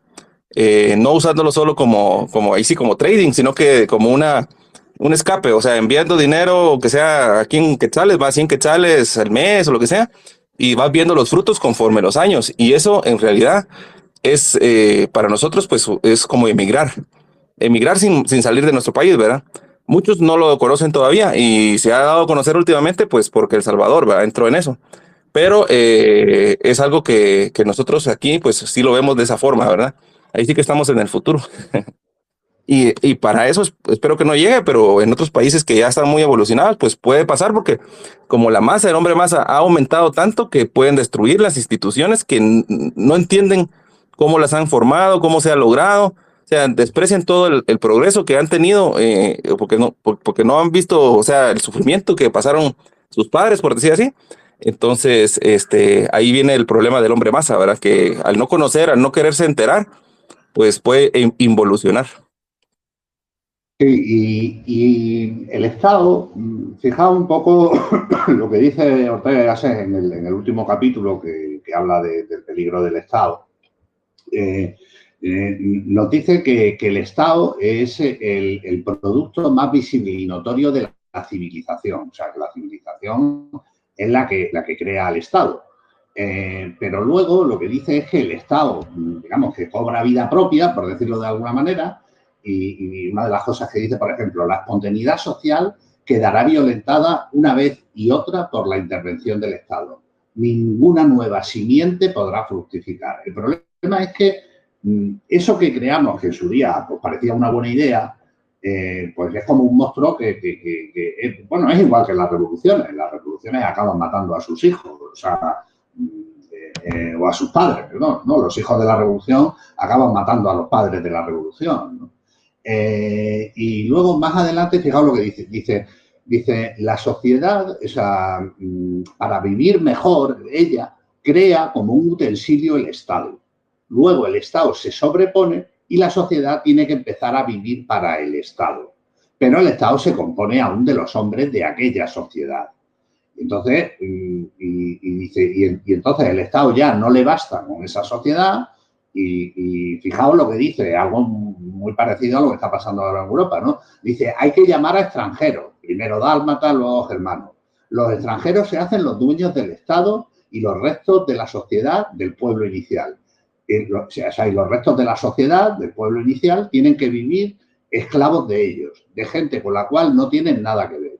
A esto lleva el intervencionismo del Estado. El pueblo se convierte en carne y pasta que alimentan el mero artefacto y máquina que es el Estado. El esqueleto se come a la carne en torno a él. El andamio se hace propietario e inquilino de la casa. Claro, pero eso es porque el Estado ha tenido una deriva totalitaria que se ha alejado de su origen, que era mejor, o sea, un utensilio beneficioso para la sociedad y los individuos que la componen. Entonces, o reforma esa razón de ser, porque ahora mismo es simplemente un sistema de autoperpetuación en el poder.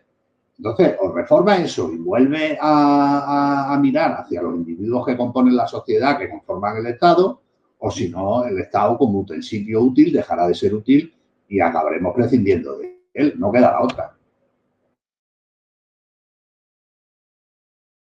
Y luego dice, fijaos, dice también, el estatismo es la forma superior que toman la violencia y la acción directa, constituidas en normas. Es lo que hablaba anteriormente.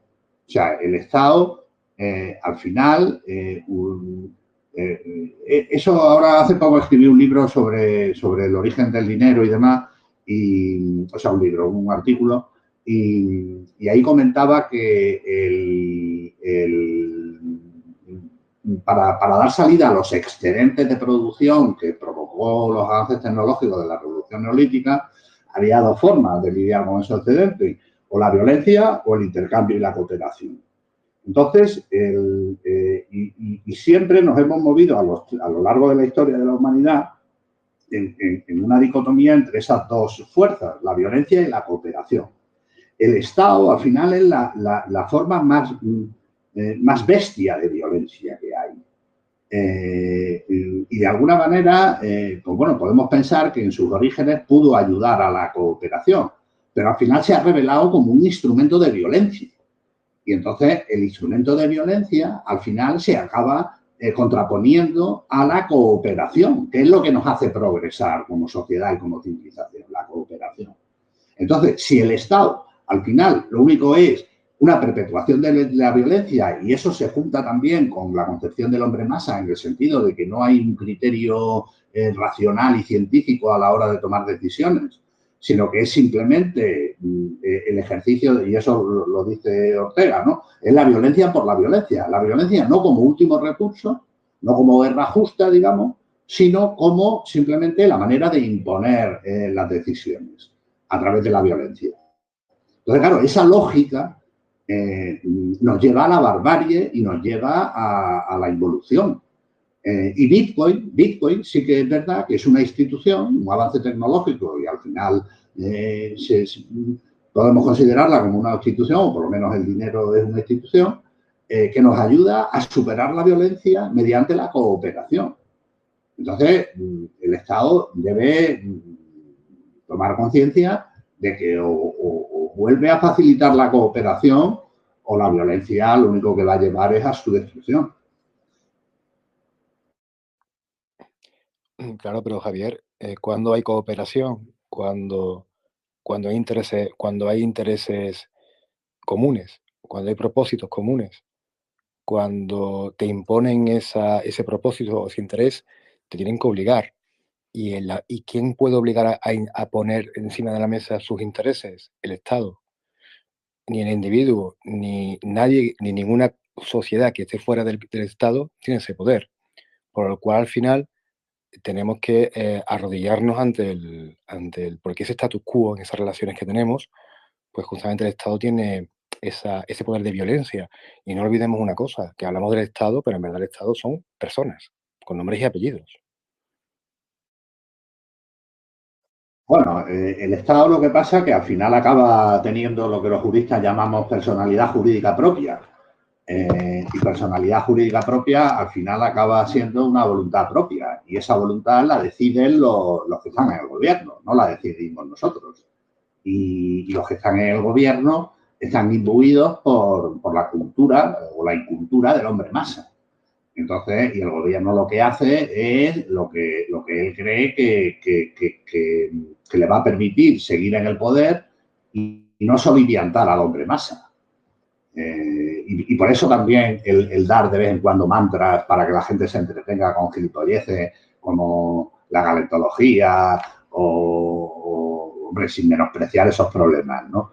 Pero o el tema de sí, no sé cómo calificarlo que no suene mal, ¿no? Lo de la cuestión de género que vivimos hoy día, o el discurso LGTBI, X, Y, Z, son todos elementos que lo que hacen es para que la gente se divida y discuta sobre aspectos que son, bueno, no voy a decir tangenciales, pero que no entran a realmente hacer un progreso de la sociedad, sino simplemente pues seguimos con la dicotomía izquierda y derecha, un engañabobos para que la gente se entretenga y les dejen seguir robando, que al final es de lo que se trata, ¿no? O sea, el Estado se ha convertido prácticamente en un sistema de extracción de riqueza de la ciudadanía y esa es su razón de ser.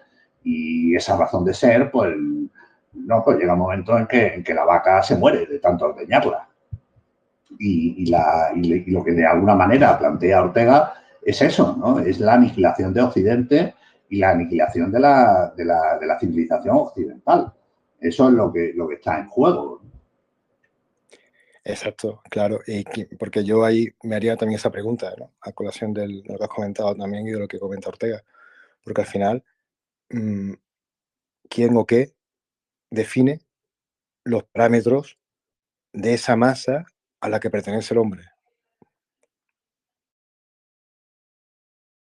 Esos son argumentos que, como el hombre masa, siguiendo a Ortega, es esencialmente manipulable, pues al final son una serie de individuos que se valen del hombre masa para perpetuarse en el poder. El gobernante lo que hace es influir en la toma de decisiones del hombre masa, que es relativamente fácil, ¿no? Como hemos visto que hace lo de Cambridge Analytica, el tema del Brexit en el Reino Unido. O sea, al final, utilizando técnicas de ingeniería social, consiguieron una cosa que ahora se está antojando como que ha sido perniciosa tanto para la sociedad británica en su conjunto como a los individuos que la forman. Entonces, es así, ¿no? O sea, pero todo obedece a un bastardeo de las necesidades, o sea, del origen de las funciones originarias del Estado. Que ya que estamos hablando justamente, me imagino al Estado como una persona que está creando una masa como tal y la va moldeando. Porque es lo que nos está haciendo, moldeándonos, diciéndonos... No, pero yo creo que No, perdona, es un poco al revés. O sea, lo que quiero el hombre decir es que masa... moldear la masa, lo que quiero decir es que moldear la masa, y al moldear la masa ya directamente como a todo el mundo nos han politizado, ¿no? Como todo lo han politizado, simplemente moldeando esa masa, moldean al hombre, moldean al individuo.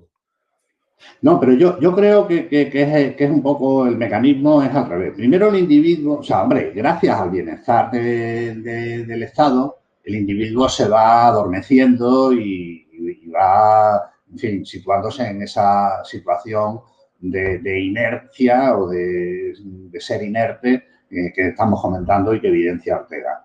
Entonces, los gobernantes lo que hacen es aprovecharse de esa situación a la que se ha llegado el individuo. O sea, el individuo se convierte en masa y eso es aprovechado por las personas que gobiernan el Estado. O sea, y una vez que ya el individuo se ha convertido en masa por sí mismo. No, el Estado puede haber contribuido, pero volviendo un poco con la filosofía de Ortega, es la responsabilidad individual, es el individuo el que se ha dejado comer terreno. Y el Estado se aprovecha de ello, lo cual es lógico. O sea, no, en una perspectiva, digamos, de competencia primitiva, oye, pues es la ley del más fuerte, ¿no? O sea, si yo tengo el garrote más fuerte, pues, y tú me dejas que yo sea el que tenga el garrote, pues ya está, pues. Y sí que es más fácil manipular al hombre masa una vez que ha llegado a esa situación de masa en el sentido orteguiano, que no convertir al hombre en masa. O sea, yo creo que Ortega de alguna manera critica sobre todo la posición del individuo. O sea, cómo el individuo se ha ido abandonando, se ha ido relajando y al final se ha convertido en masa y eso hace más fácil al Estado que lo considere como una vaca que ordeñar y no como un cliente al que servir, que sería... esa fue la función originaria del Estado, servir al individuo. Pero claro, como el individuo ha ido dejándose llevar, pues al final, oye, pues al final una masa que es totalmente manipulable. Pero es previo a esa manipulación del Estado, es la degradación moral del individuo. Entonces tiene que llegar, como comentabas antes, una situación como que se quede ya el Estado, o sea, no el Estado, sino la sociedad, algo esquelético, como ha pasado, por ejemplo, en Argentina, para que ya el individuo reaccione, cuando ya realmente vea que no tenga más salida porque realmente está esquelético y con unos niveles de pobreza y con unos niveles como estaban llegando a Argentina. Entonces tenemos que llegar a ese punto para que el individuo reaccione, porque la comodidad que tenemos, que nos proporciona el Estado, no nos hace pensar. A ver, digamos que la necesidad hace virtud, ¿no? Y Argentina, desde luego, es un claro ejemplo de ello. Argentina ha llegado ya a una situación en la que no daba más de sí la cosa, pero bueno, pero pensemos en Venezuela. O sea, Venezuela sigue todavía en sus 13, ¿no? Entonces, a ver, yo hay veces que a mí cada vez soy más pesimista en ese sentido, ¿no? Pero yo pensaba que cuando era más joven que Europa, como cuna de la civilización occidental, iba a tener mecanismos para sobreponerse a la altura de los tiempos y hacer los cambios necesarios institucionales para poderse adaptar a las nuevas circunstancias.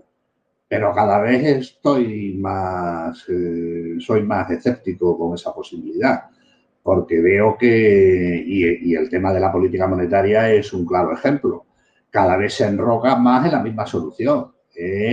Darle a la maquinita, darle a la maquinita, darle a la maquinita, y viene un problema y le doy a la maquinita y le doy a la maquinita y hago a la gente cada vez más pobre, cada vez más impuestos, cada vez más paguitas, cada vez más gente viviendo del Estado, y revertir esa situación empiezo a verla complicada. Entonces, a mí me da que bueno, que Europa va a seguir el mismo camino que han seguido otros países como Argentina, y Argentina, pues bueno, pues hay una cosa buena. Si realmente abraza el liberalismo, en el sentido sobre todo orteguiano del término, que no hemos hablado mucho de ello, pero bueno, Ortega es muy proliberal, habla muy bien del liberalismo y critica tanto el liberalismo progresista como el bolchevismo, que llama, o el marxismo. Sí que es verdad que no habla de socialista, igual no se atrevía, ¿no? Pero sí que habla de liberalismo progresista, que en definitiva eso es lo que luego da lugar a la socialdemocracia, y del bolchevismo. Como él critica tanto el colectivismo como el estatismo. Son palabras que utiliza Ortega. Entonces, bueno, ahí ya me he ido un poco por la rama. No recuerdo qué era la tesis que estaba comentando al principio. Es que realmente volviendo justamente a Ortega, ahí está un poco el kit también, ¿no? El hecho de que perdemos todo, cada uno pierde o no entiende cuál es su circunstancia. Al final te acabas metiendo en una circunstancia como global, ¿no? Donde podemos meter justamente ese sindicalismo, podemos meter ese fascismo, podemos meter ese bolchevismo del que hablaba justamente. Entonces, Ortega y Gasset reclamaba justamente liberal en el sentido de que cada uno se entendiera a sí mismo las circunstancias que le llevan, porque lo comenté porque todo el mundo conoce la cita, ¿no? De yo soy de mi circunstancia, pero nadie conoce la segunda parte, es curioso, ¿no? La de si muere ella, muero yo, ¿no? Que es la segunda parte, como diciendo, si yo no entiendo mi circunstancia, estoy muerto como persona. O sea, quiero decir, no, si no me conozco a mí mismo, si no me conozco mis circunstancias, realmente no me conozco a mí mismo, ¿no? Pero voy a decir muerto. Esa parte es muy interesante, ¿no? Porque al final es lo que es el punto, ¿no? En que parece que al final Ortega llama a que no se pierda esa inquietud por conocer las circunstancias de cada uno, ¿no? Es como un libro escrito para que justamente entendiendo el peligro que ya está vislumbrando, ¿no? Que es un poco lo que más me llama la atención de 100 años para acá, ¿no? Y realmente ha sido ese punto en el cual la gente ha empezado a perder el porqué de las circunstancias de cada uno. O sea, cuál es lo que a cada uno le motiva, le apasiona, le gusta, cómo piensa, ese debate.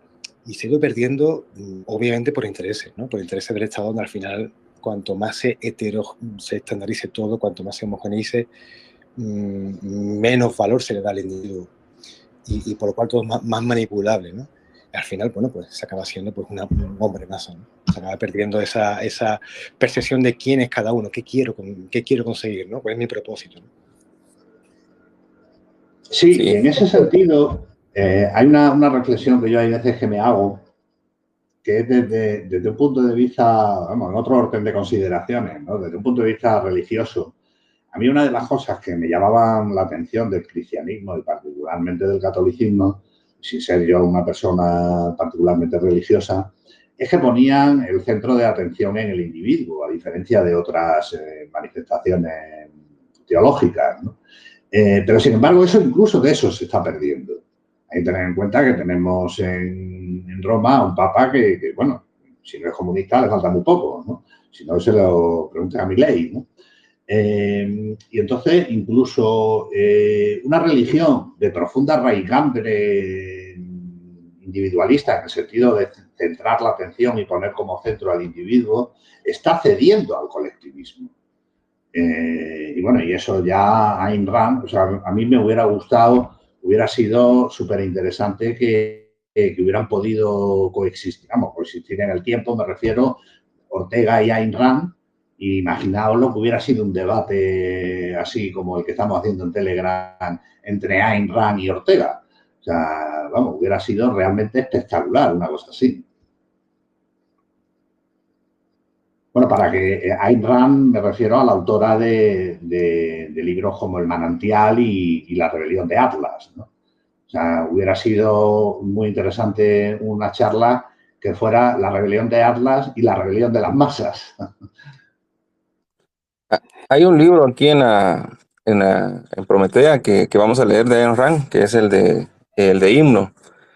Precisamente, bueno, no es el tema de ahora, pero sí tiene que ver, porque al final ella propone en ese libro, bueno, no es spoiler, sino que lo van a entender por lo que estamos hablando, que ahí se destruye todo y cuando los individuos de esa novela pues se van dando cuenta de que el hombre había inventado la luz, o sea, es una distopía, ¿va? Había inventado muchas cosas y que ellos lo ven como en la película del planeta de los simios, cuando encuentran la Estatua de la Libertad llena de arena y todo. Entonces, eso es lo que también trata de decirnos Ortega acá, que si nosotros no cuidamos pues ahí sí que el hombre masa domine, ¿va? O sea, si no hay un grupo de nosotros, ahí sí que podríamos decirnos como una élite intelectual, que no demos la batalla por las ideas de la libertad, pues estamos a la deriva. Ahí sí que como hay un dicho que dice que el que no sabe a dónde va, cualquier agua lo lleva. Entonces, eso es el problema con nuestra sociedad, es que nosotros los que estamos con el conocimiento, que tenemos el tiempo o nos hemos despertado por diferentes razones, pues tenemos que pues, hacer este tipo de cosas que estamos haciendo aquí, ¿verdad? Para que se den a conocer las ideas de la libertad, porque al final es una batalla de ideas, y lo que hizo Milei por estos 8 años que él estuvo en la tele y que hasta se burlaron de él y todo y lo agarraban de chiste, pero estuvo dando la batalla cultural, y esperemos que sería un milagro que logre él pues cambiar a Argentina del rumbo que iba, que era el mismo de Venezuela, y ya ven que Venezuela no va a salir de ahí, o a ver si lo va a lograr, y Cuba nunca ha salido. Entonces es un peligro constante que a todos los países nos cae como un péndulo. De ahí sí que de una navaja que está que si nos va a caer, que si nosotros no nos cuidamos, pues nos cae, va. Es una batalla que siempre hay que estar dando. Sí, yo el libro también lo entendí como una advertencia, sí, sí.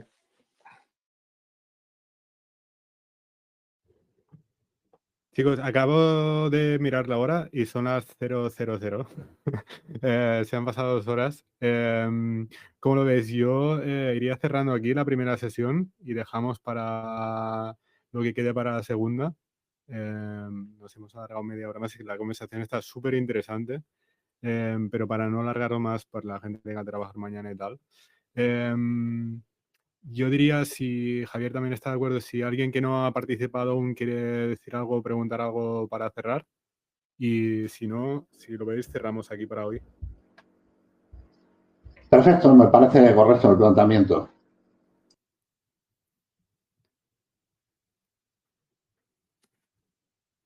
Si nada tiene nada, yo tengo una cosa, aprovechando lo que estabais hablando antes, de si era previo, que era antes, ¿no? Si el control del Estado porque la masa estaba cómoda, o era que la masa estaba cómoda y por eso luego vino el control estatal. Hay un capítulo, no voy a leer la cita porque es muy larga y solo para cerrar, ¿no? Pero no hemos tratado lo de la época, el capítulo número 11, que es la época del señorito satisfecho, ¿no? Y trata de eso, ¿no? Del acomodamiento. Y a mí se me viene, cuando leyendo el libro, me viene muy frecuentemente a la cabeza un meme que, que todos conoceréis, supongo, por Twitter y tal, aquel de los hombres fuertes crean buenos tiempos, los buenos tiempos crean hombres débiles, los hombres débiles crean malos tiempos, ¿no? Y los malos tiempos crean hombres fuertes. Y yo creo que de eso va mucho del libro de Ortega, ¿no? ¿Cómo lo veis eso? Sí, vamos, es así. O sea, él lo que viene a decir de alguna manera es que ese bienestar europeo encierra el germen de su decadencia. Pero bueno, también es verdad que en ese mismo capítulo, el de la época del señorito satisfecho, hay una frase que llama la esperanza, y un poco por acabar bien la charla de hoy, ¿no? Y fijaos lo que nos dice Ortega, dice, el presente ensayo no es más que un primer ensayo de ataque a ese hombre triunfante, se refiere al hombre masa, ¿no? Y luego dice, y el anuncio de que unos cuantos europeos van a revolverse enérgicamente contra su pretensión de tiranía. Entonces, bueno, pues alberguemos esperanza de que esos pocos europeos, entre los cuales obviamente incluyo a toda América, ¿no? Porque tanto unos como otros formamos parte de la civilización occidental y hoy en muchos países de la América hispana éramos el mismo país hace apenas 300 años, ¿no?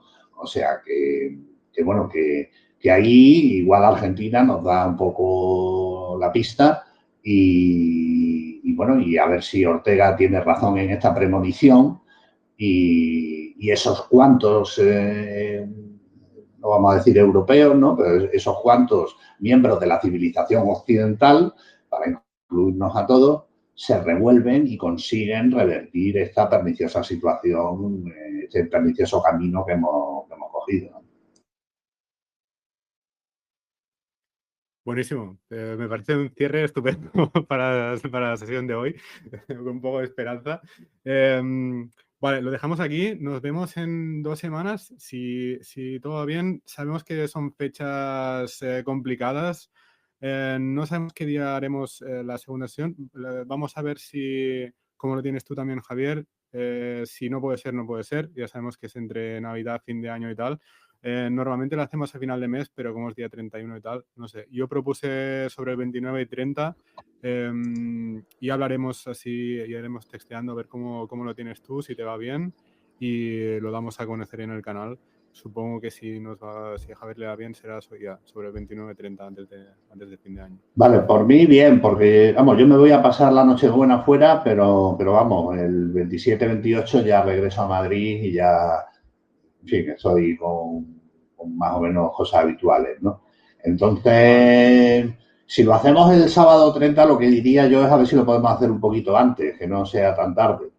Sí, aquí en España. vale. Hombre, entiendo que como hay gente que se conecta desde Hispanoamérica, igual es más complicado, ¿no? Sí. Pero si lo pudiéramos hacer un poquito antes el sábado 30, lo preferiría, la verdad. Sí, no hay problema. Cuando también vino Sergi Delgado, el desarrollador español que está trabajando en Nueva York, y también cambiamos un poco el horario, y siendo estas fechas lo podemos cambiar.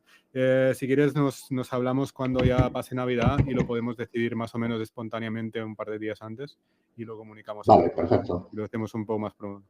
Muchas gracias por esta charla estupenda y me quedo con muchas ganas de más. Espero que vosotros también. Y nada, nos vemos en 2 semanas, que vayan las fiestas, y nos vemos antes de fin de año. Buenas noches.